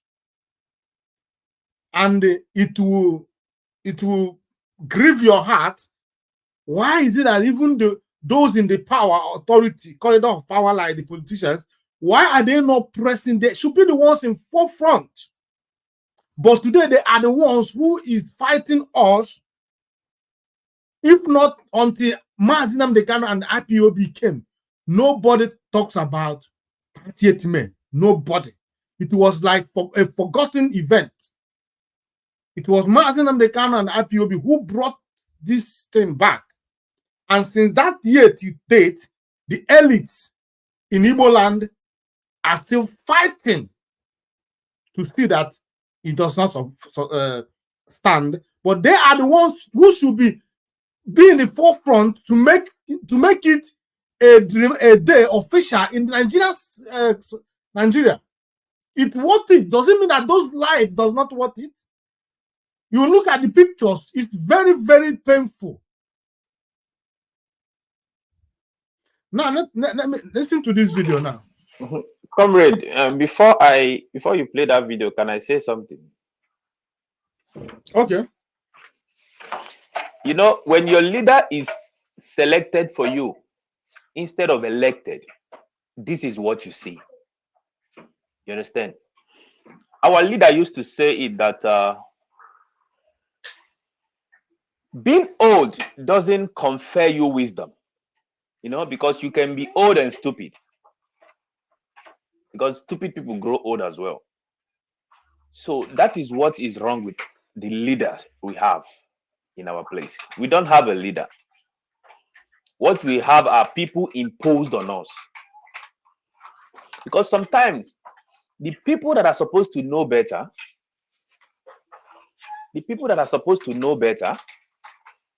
you will see that they will start misbehaving, and you'll be asking yourself why. You'll be saying there is no reason for you to say this or behave this way, but they are behaving that way. Why? They are imposed on us. They have been compromised and imposed on us. So they will always say what and do whatever they are told to say, and they don't have option. That is what I want to say, comrade. Okay, now let's listen to what this guy has to say, and about Nigeria effort. The reason why they don't want the story, the story of Biafra to be told anywhere. They want it. The reason. Let me. Since World War II, there has not been another tragedy that resembles the scope of the Holocaust in any way, but there are many cases in which the world stands on the side and does not prevent genocide and does not prevent mass murder. It can be Biafra or Cambodia or Rwanda or Sudan. We do not have a date set aside to commemorate what happened in 1967. I think there's no need for that because you'll be reopening old wounds. It's not the duty of people who are not involved. Did you hear that? The reason they do not want this story to be told, like that lady rightly asked him that why is it not there is no day set aside to remember those people that perished? He said that there is no need for that because it will be like opening a new wound. But the Jews remembers their own. It is not a way of opening a new wound. The Rwandans, that were about 100,000 people died, even the world recognized it. But it is hard for the world, it is a big conspiracy against Biafra, not just in Nigeria, but around the world. Because if you remember, the Jewish Holocaust was in 1945, where far than Biafra that happened in 1967. So if you talk about, because there is a place I talk about it one day, someone said that because then UN this, UN that. I was like, but Jewish Holocaust was instead of recognized by the world. Biafra that just happened yesterday. You are telling me about what? Why is it that Biafran genocide is not recognized anywhere in the world? That is the question that I am here to ask you, Mazi, our coordinator. It is heartbreaking. It is heartbreaking that Jewish Holocaust that happened in 1945 is remembered and accepted by the whole world as a genocide done to a people. But Biafran's genocide that happened in 1966, 1967, 1970 is not worthy enough. Is it that we are not human enough? Is it that those people that died in that war or starved to death are not worthy to live? Or is it that some people are more human than other people? So, Mazi, what do you think about this? Because I can't find and I can't wrap my head over it. And before you go on, let me say something. Our line is open, Biafrans. You can call in and make contribution to this. This is an interactive program. There is number in the screen. Call it, and we'll give you audience to speak, because this topic is for everybody, not only for those in the studio. But for you that is watching, we are about almost 50 people here. So if you are, I don't think all of you is just there watching. Somebody should call in to ask questions or make contributions. Not questions, make contributions about this thing, about what we are talking about. We just talked about Governor of Enugu State who came today to dare Biafrans. Because to me, he dared Biafran. He said that there will not be sit at home tomorrow because they are writing useless WAEC. That after writing it, you will go to your mother's house and stay another 10 years. If they do not write it this year, they will write it next year. But it still is Biafran tomorrow. It is non-negotiable. So Peter Mba, it's like those people that they call Peter. We begin to, I think the time has come for us to look at them somehow. Peter will be a saboteur. Peter Mba, a saboteur. I don't understand. So our coordinator, Mazi earlier, go on and say something about the question I threw to you. Yes, Mazi Frank. The video you just played last, the lady was asking her, who was that? Who was she asking the question? Was it Buhari? No, not Buhari. It's someone that guessed. Come to the program. Okay.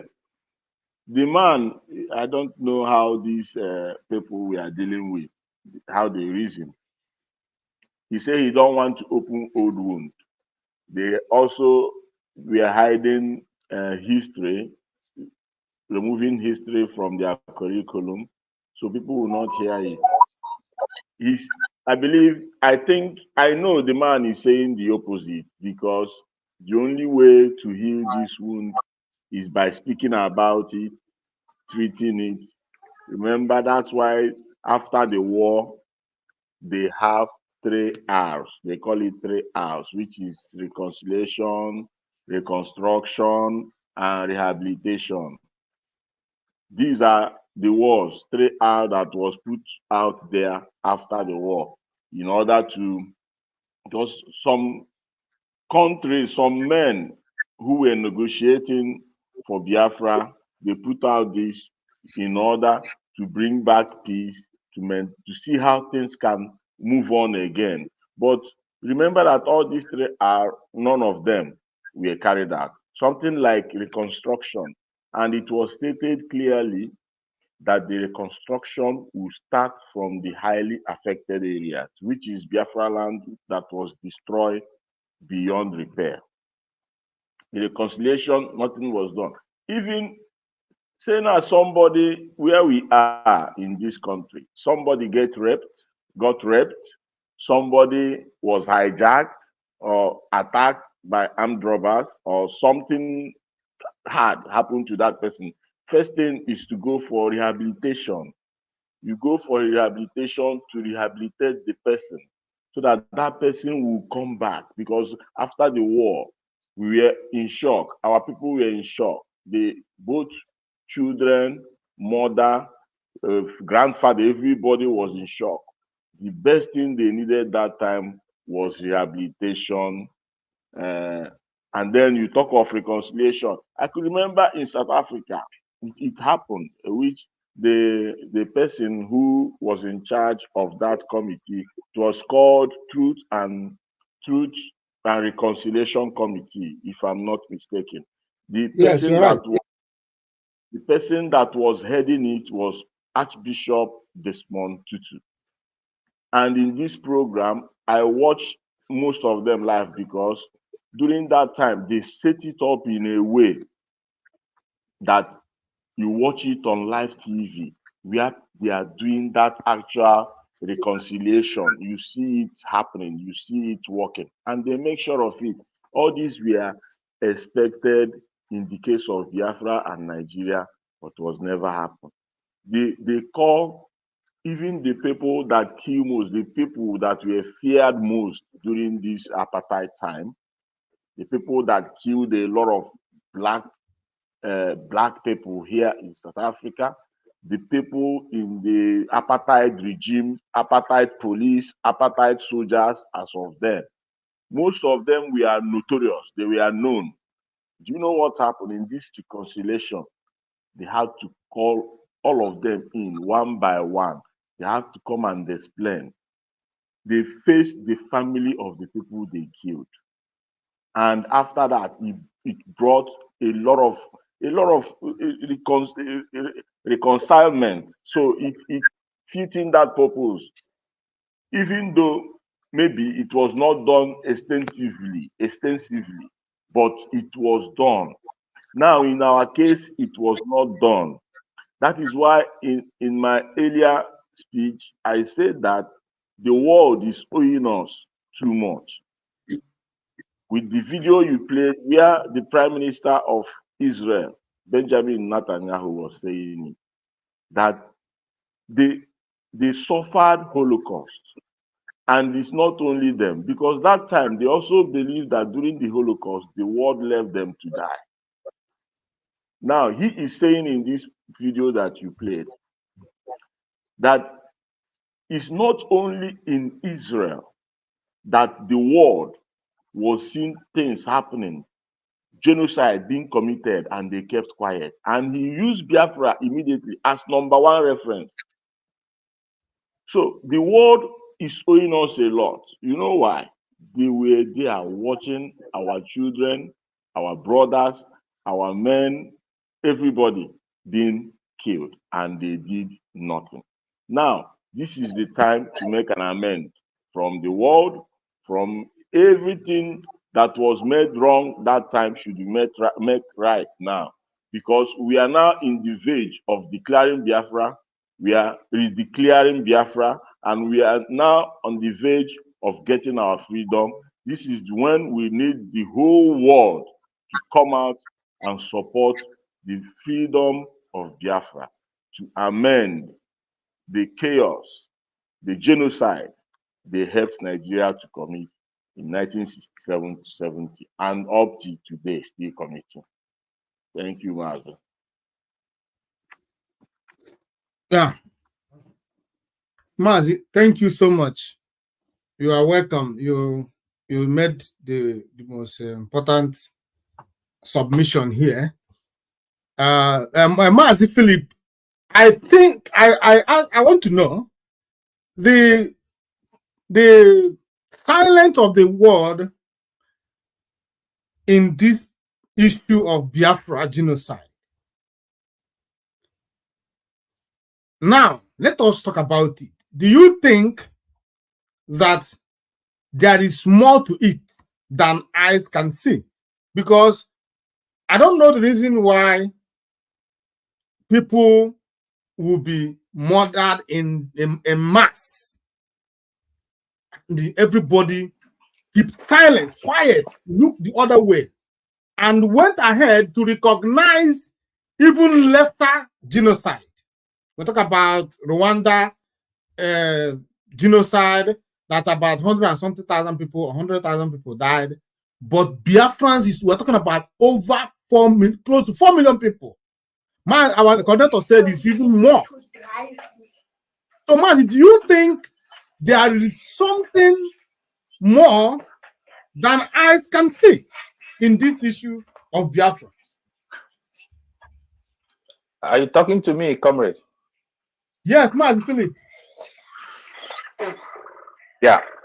I want to let you know something. Did you know that France did not recognize Rwanda genocide? Because Rwanda genocide implicated France. Because a French company was the company that supplies the arms that was used in Rwanda genocide. So the same thing is applicable to Biafra. If Biafra genocide is acknowledged, then British government will be implicated. OIC will be implicated. Every country that supplied arms to Nigerian government will be implicated in the genocide. That is the reason why Biafra genocide cannot and might not be recognized. And you also know that in that 1967, British was still a colonial power to some extent. They still wield a lot of influence, at least now, not anymore. They don't have the capacity anymore now. They don't have the economic capacity or the political capacity to wield such power that they wield 50 years ago. So those are the factors that will make them not be able to recognize Biafra genocide. The only reason why they recognized Jewish Holocaust was because it was Germany that was defeated that conducted that Holocaust. That was why it was allowed to be recognized. Okay, I want to ask you, do you think if Germany has won that war, that Second World War, do you think the Jewish genocide will be recognized? No. No. It won't be recognized. So the reason why Jewish genocide was recognized was because the people that committed that atrocity was defeated. That was why we are not asking Nigeria government to make amends of anything they did. We are not asking from them anything. And even now, we are not even asking them for our freedom anymore. We are fighting for our freedom. And the only revenge we can get for the murder of our people is our freedom. When we fight and get our freedom, then we will demand from them whatever we want. Because you can see the video you played. You can see the video you played. Just that we don't want to open new wounds. That is the reason why they don't want to recognize the crime they committed. That is exactly what I said, even before I watched that video. They don't want the people to know the crime they committed, the atrocities they committed.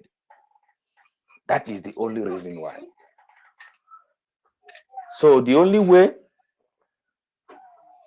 we can demand for justice for our people killed, the only way that the Biafra genocide can be recognized is when we are free. That is the only way. All hail Biafra.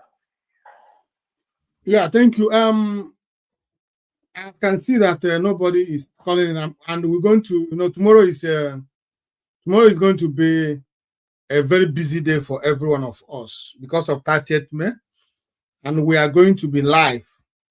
We're going to stream it live from beginning to the end of the program, and the program starts 6. By 6, we must have been live streaming it. So people are not willing to call there. Nobody is calling in, so we can't be waiting for them. So let me just bring this one last video for us to talk about. Then we call it a day, and everybody will go and prepare for tomorrow. Now let's listen to our internal. Better than that, I remember the beer we drank from cassava. I remember the types of soap and pomade that kept our girls alive, their makeup and so on. These little things that make them feel they were still humans is almost as important as the weaponry. I remember that we did all. You go through the entire spectrum of living. We did it. And we kept it for 3 years. Even now, I still feel very proud of the fact. Oh, yes.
Yes.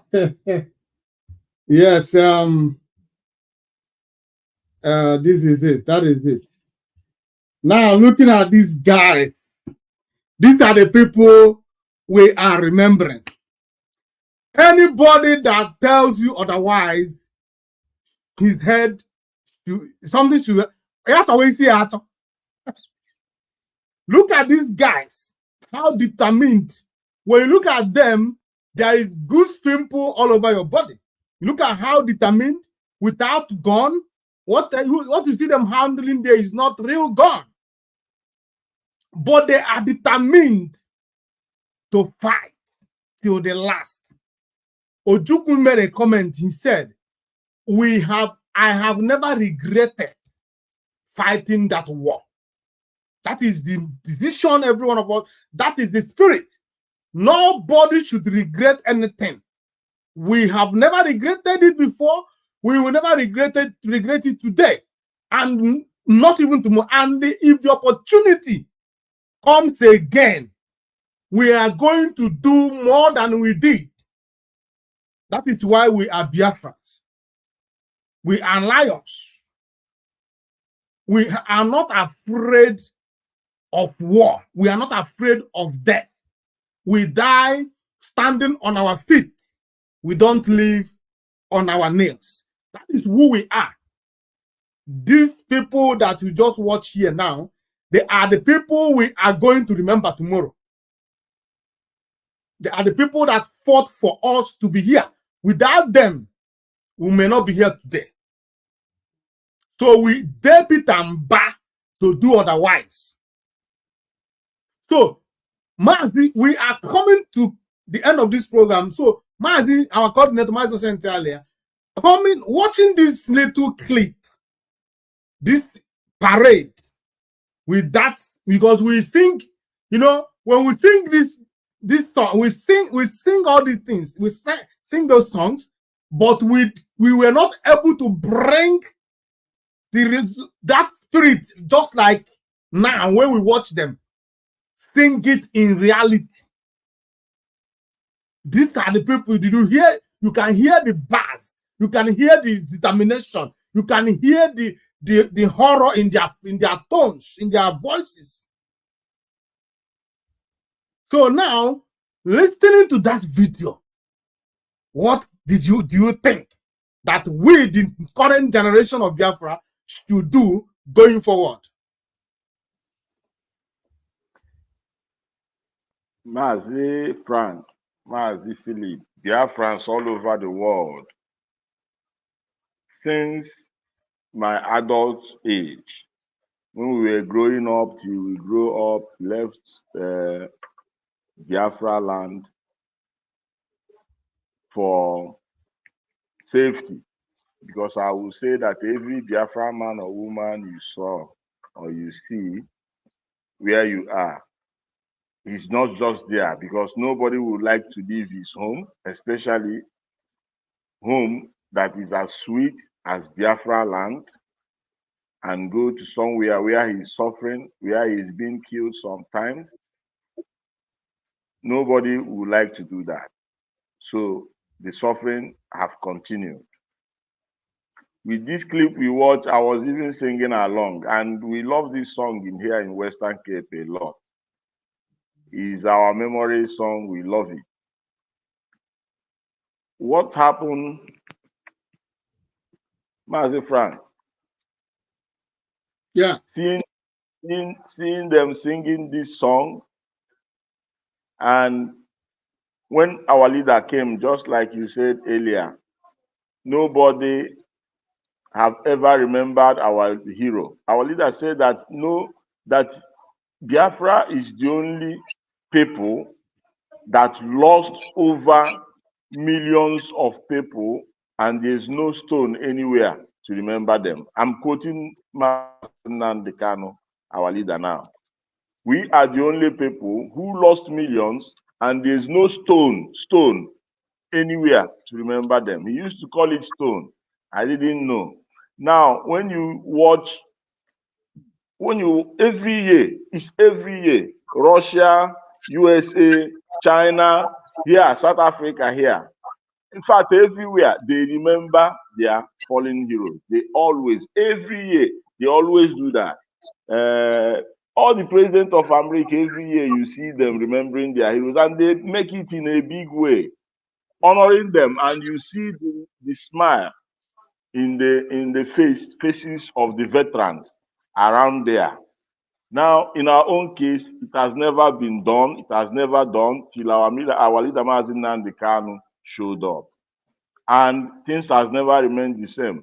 Because I remember the first time he was introducing it, he told us that once we start remembering our heroes, that things will never remain the same again. And as his prophecy always come true, is what is happening now. Each year, when we finish the Remembrance Day, there's always a remarkable thing to happen after that. Just watch out after tomorrow, which is 30th. Watch out from 31st, from 1st. Just watch out within a week after this 30th May. Then you now click with what I'm trying to tell you. So it has never been like, it has always been like this since our leader came, and is something that must continue. And after, even when we now finally get our freedom, that is what now when we will make our Heroes Day a befitting one, a unique one for that matter, because we suffered Holocaust. So we are going to make it a memorable one tomorrow. Let's see the governor or the person who will try to stop the people of Chukwuokike Abịama, because we are unstoppable, especially in this kind of right, in this kind of our heroes' rights, our heroes' death, our people's death. Be you who, everything, anything that happened during that war is a no-go area. IPOB used to say this is sacrosanct. When they say sacrosanct, I think what it means is that there's nothing else you talk apart from this. So tomorrow, governors that are trying to stop their people from appreciating their heroes and heroines who died for us. We'll find out tomorrow if that person is really a Biafran, really an Igbo man, or a Fulani stooge in our midst. So I also encourage every Biafran, wherever you are, tomorrow is the D-Day. Nobody should ask you to close your shop because anything can happen. It's not our people that kill our people. It's Nigerian government. Obakashia Hishi tomorrow.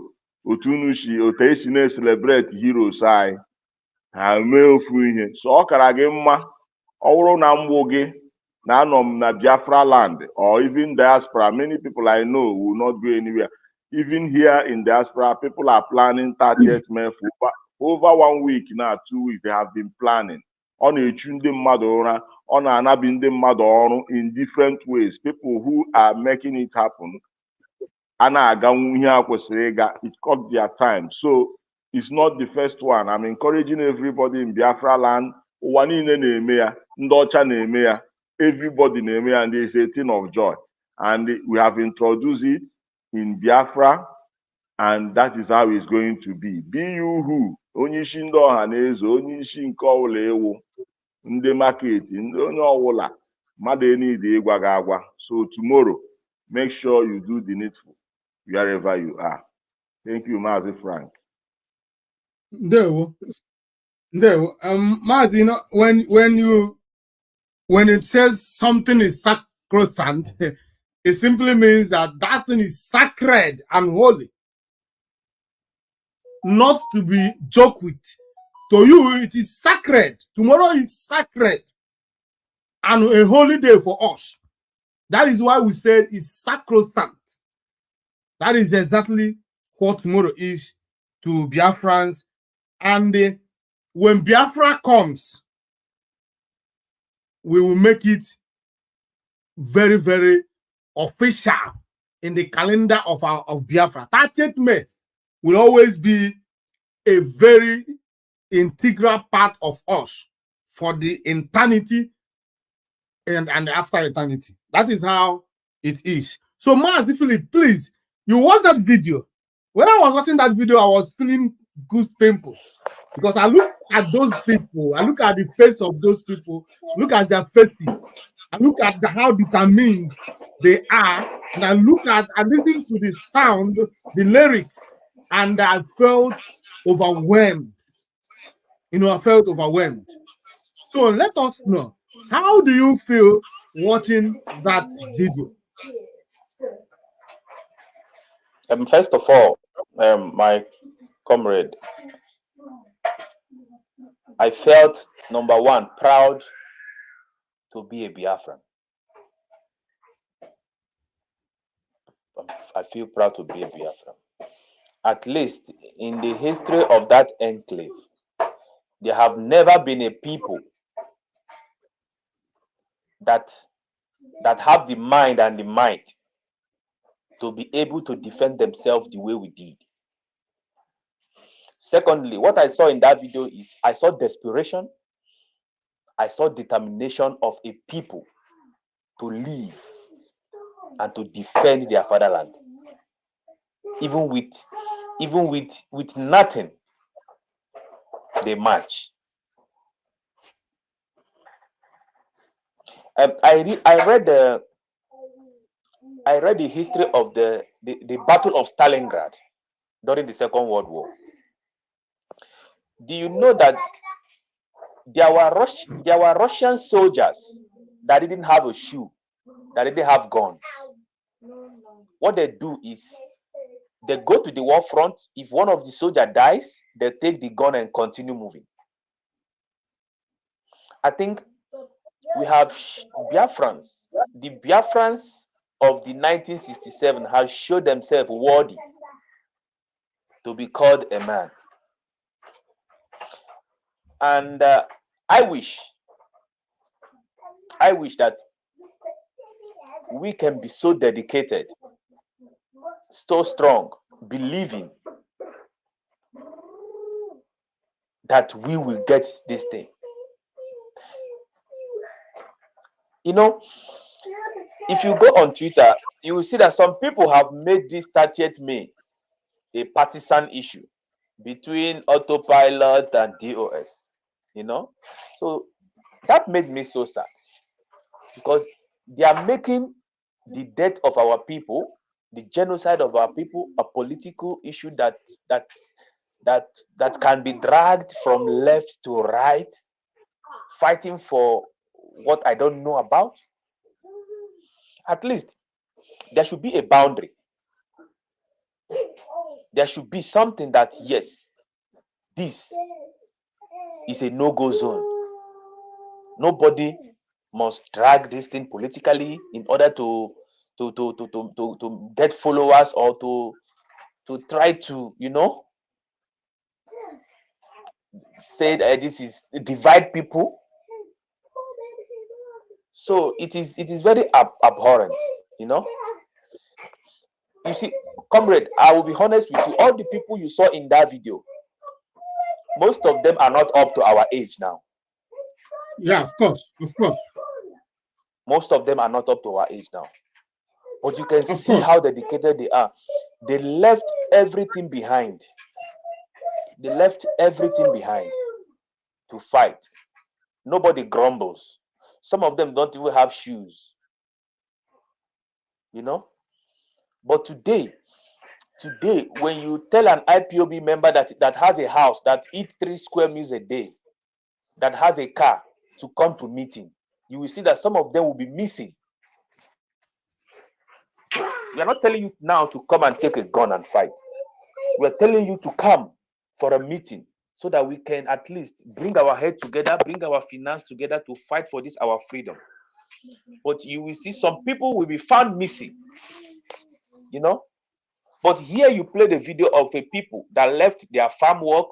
Most of them left what they are learning. Most of them came back from abroad to take up arms without uniform, without shoes. So we need dedication, you know. We need people that are passionate for this our struggle. That is what I see in that video. Passionate people, dedicated people, focused people. Though they fought and they did not get what they want, but it is our duty now so that we can take up that mantle from where they dropped it. Take up that gun from where they dropped it so that we can take it and fight on. All hail Biafra. All hail Biafra. Frank, can I quickly add something within a minute? Okay, go on. Okay, thank you. Mazi Philip just reminded me of the determination in the faces. That's the determination in the faces of those men you were showing their videos. That takes me to greet our heroes this evening, the people that fought for us with determination against all odds. When I mean against all odds, if you read the history of the war, then you know why I said against all odds, because we are fighting the mighty countries, mighty world powers who were fighting us directly and indirectly. But with the determination I saw in the faces, on this video you just showed, that reminds me of the readings I was making, some research on the machineries, or I'll call it the soldiers that came outside to fight for Biafra, because there were men who fought and died for Biafra. There were men who are white men, black men, who were not Biafrans, who came all the way from Europe, who came all the way from Ireland, many places to come and fight for Biafra. And one amazing thing, why I started this talk is I want to bring out the amazing thing concerning our men, our heroes. All these people that fought along Biafrans. Go and read it. I give you assignment now if you are listening to me. Go and listen to the testimonies of the heroes, the people that fought alongside Biafrans, the white men. They are all there on the internet. You can Google, you will get them. Just listen to their testimony, what they said about the Biafrans they fought with, about the Biafrans which they are working with in the war front, they were working together as a military. You see the testimony, then you will begin to salute our heroes.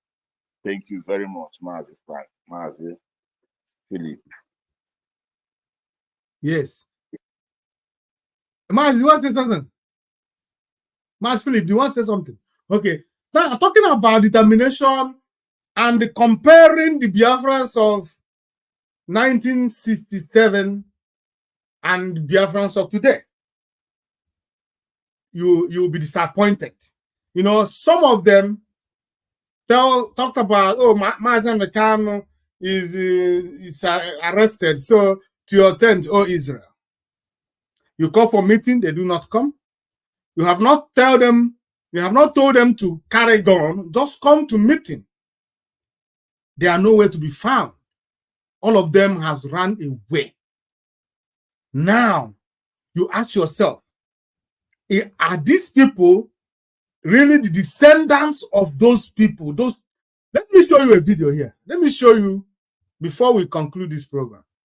You know, this topic is a very huge one, but we just have to manage time just because of tomorrow issue.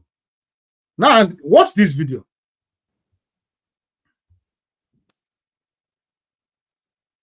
Awa is not talking.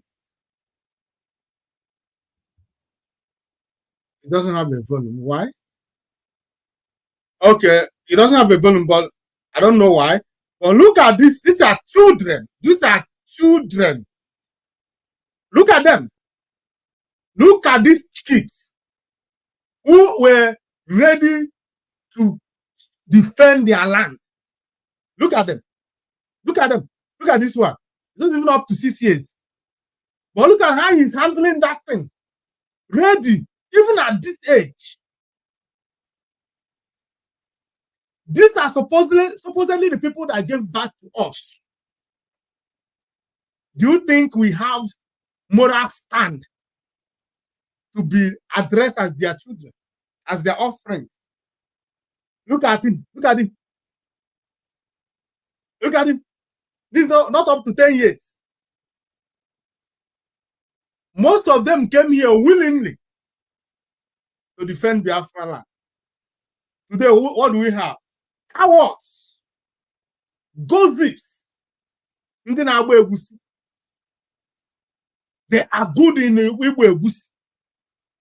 Mazi Kano once said that our men has taken over from our women in gossip.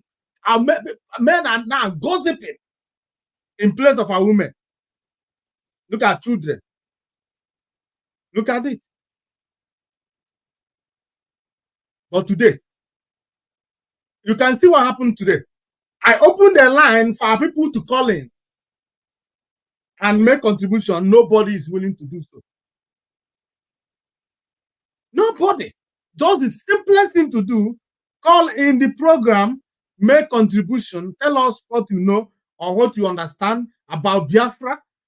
No, about 50 people are here watching us. But not even one person think it's necessary for him to call and make an input to the discussion we're having. But look at children. Look at these children. Look at these children. How the mighty are falling. How the mighty are falling. So now we come to conclusion. We're going to use this video to make our last remarks, and then we call it a day and go and prepare for tomorrow, because it's going to be a special day for us. So now, Mazi, our coordinator, Mazi Innocent, you have seen our children, But today's children, even us, today's adults, are now 1967 children. Look at them. You watch the video?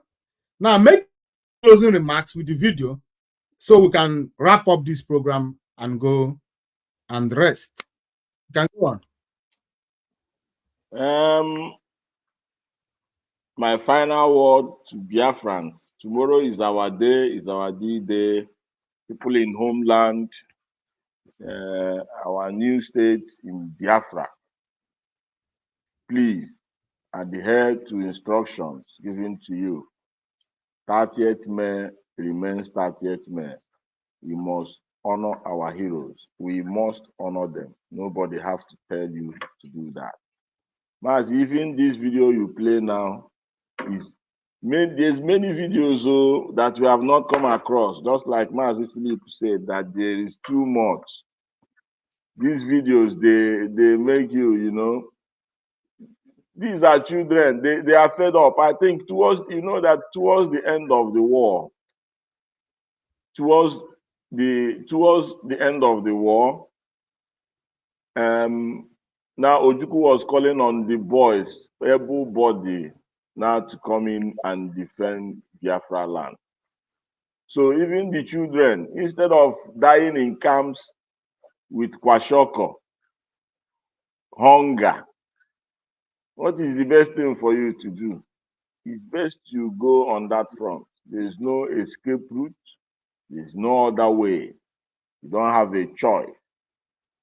So our children, the children that fought during that time, that's to show the determination of a people, even to give the last drop of their life, of their blood, to the struggle.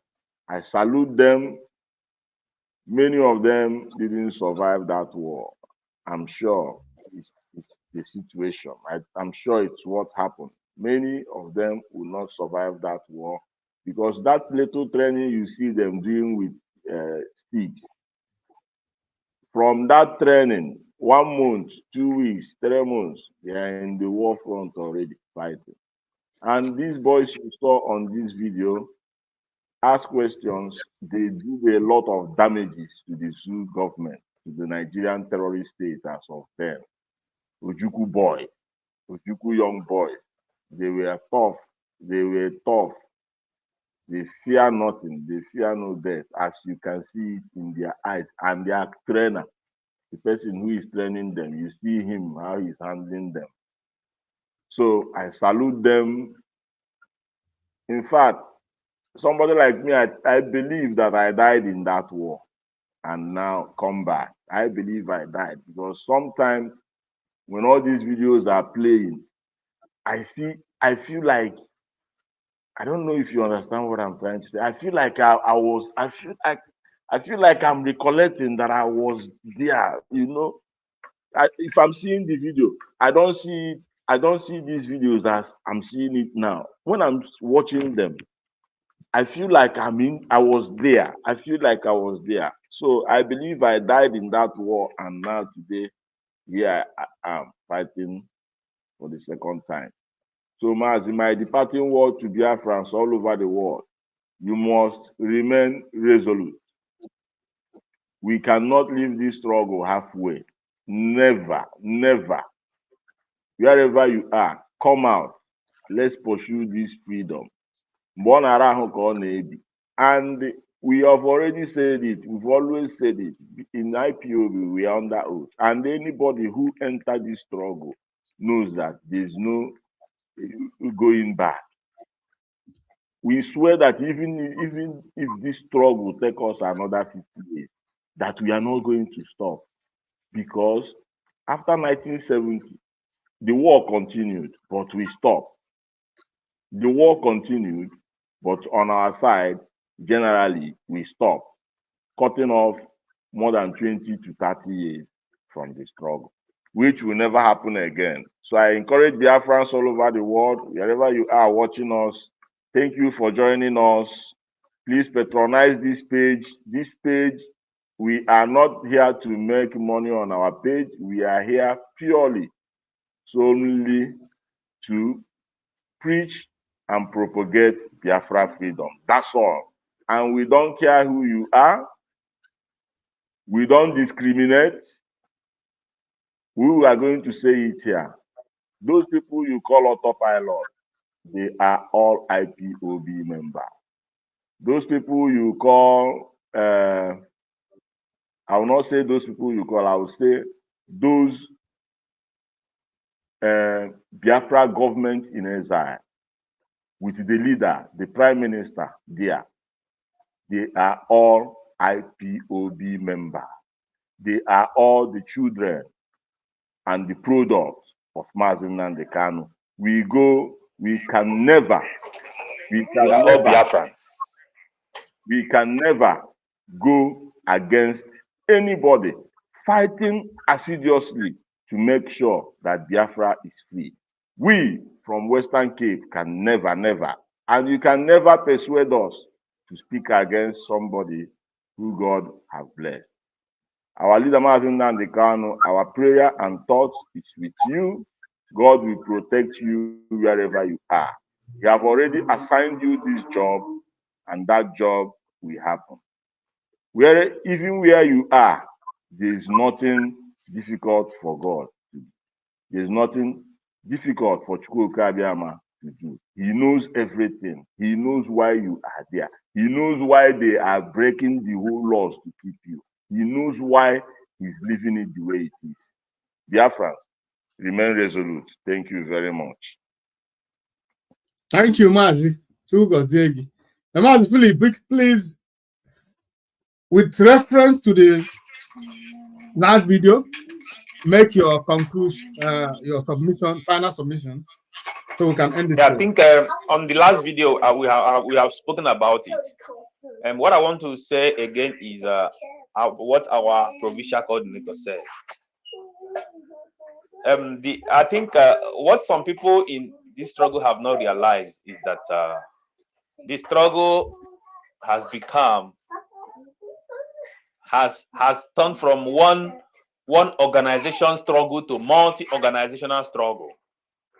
You know, it's no more only IPOB now. A lot of groups have come out in truth and honesty to fight for this freedom.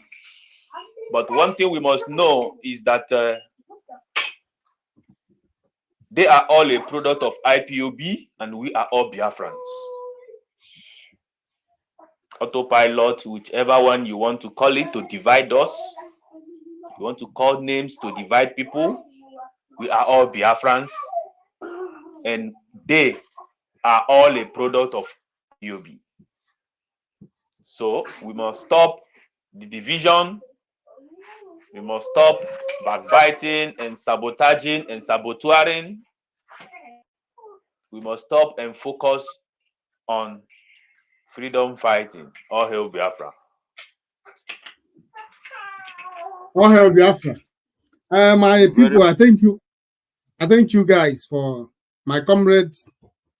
My coordinator, I want to say anything. Ma is innocent. Okay. So I thank every one of you, the viewers. I thank you guys very well. At least you are here, even though you did not do your part by calling into the program. But I believe you listen to everything that you have to say in regards to our holy day, and we are encouraging you to make sure that you join your zone, your unit, whichever way, to celebrate these amazing souls that had defended us in the past. They died for us, and we are here today. We are happy that we are proud of them, and we will continue to remember them, even those we don't know their names. Because there are a lot of them, millions of them, that nobody knows their names. But we remember each and every one of them. And we promise them that we are not going to disappoint them. We are going to finish what they have started. we are going to finish it. It is not a matter of whether we can. Yes, we can. Yes, we can. That is a promise. And the Mazi Nnamdi Kanu, who is in the dungeon of the DSS, we also remember him, and our thoughts and prayers are with him, and we shall continue to believe in him, because we know he is indeed a true leader of the people, of the Biafran people. And like our coordinator said, those who are fighting, both those who are fighting in Biafra Republic government in exile, both the Prime Minister of the Biafra Republic government in exile, Simon Ekpa, but everybody, we acknowledge you all and we appreciate the good job you are doing for the people. We acknowledge it. Know it that it's not easy.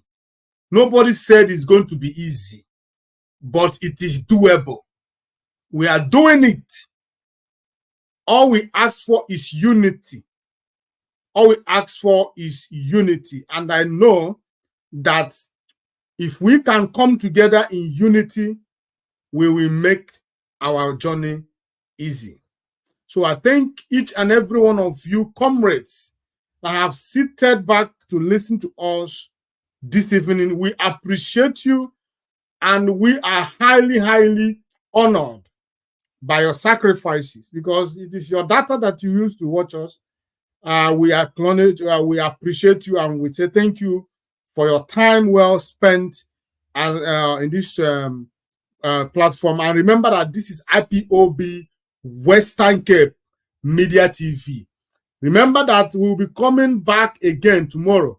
Tomorrow you have to join us live, because we'll be streaming our 30th May event live on this platform. So make a date with us tomorrow. Remember to share this program that you, if you have not shared it. But if you have shared it, we appreciate you. We thank you so much. And my guest, Mazi Innocent, my coordinator, and Mazi Philip, I thank you all. And Mazi Philip, I can see our new soldier who is there greeting for us, you know. We shall come to see him. We have not even come, you have not invited us. What are you waiting for? I want invite us back. I will very soon. Okay.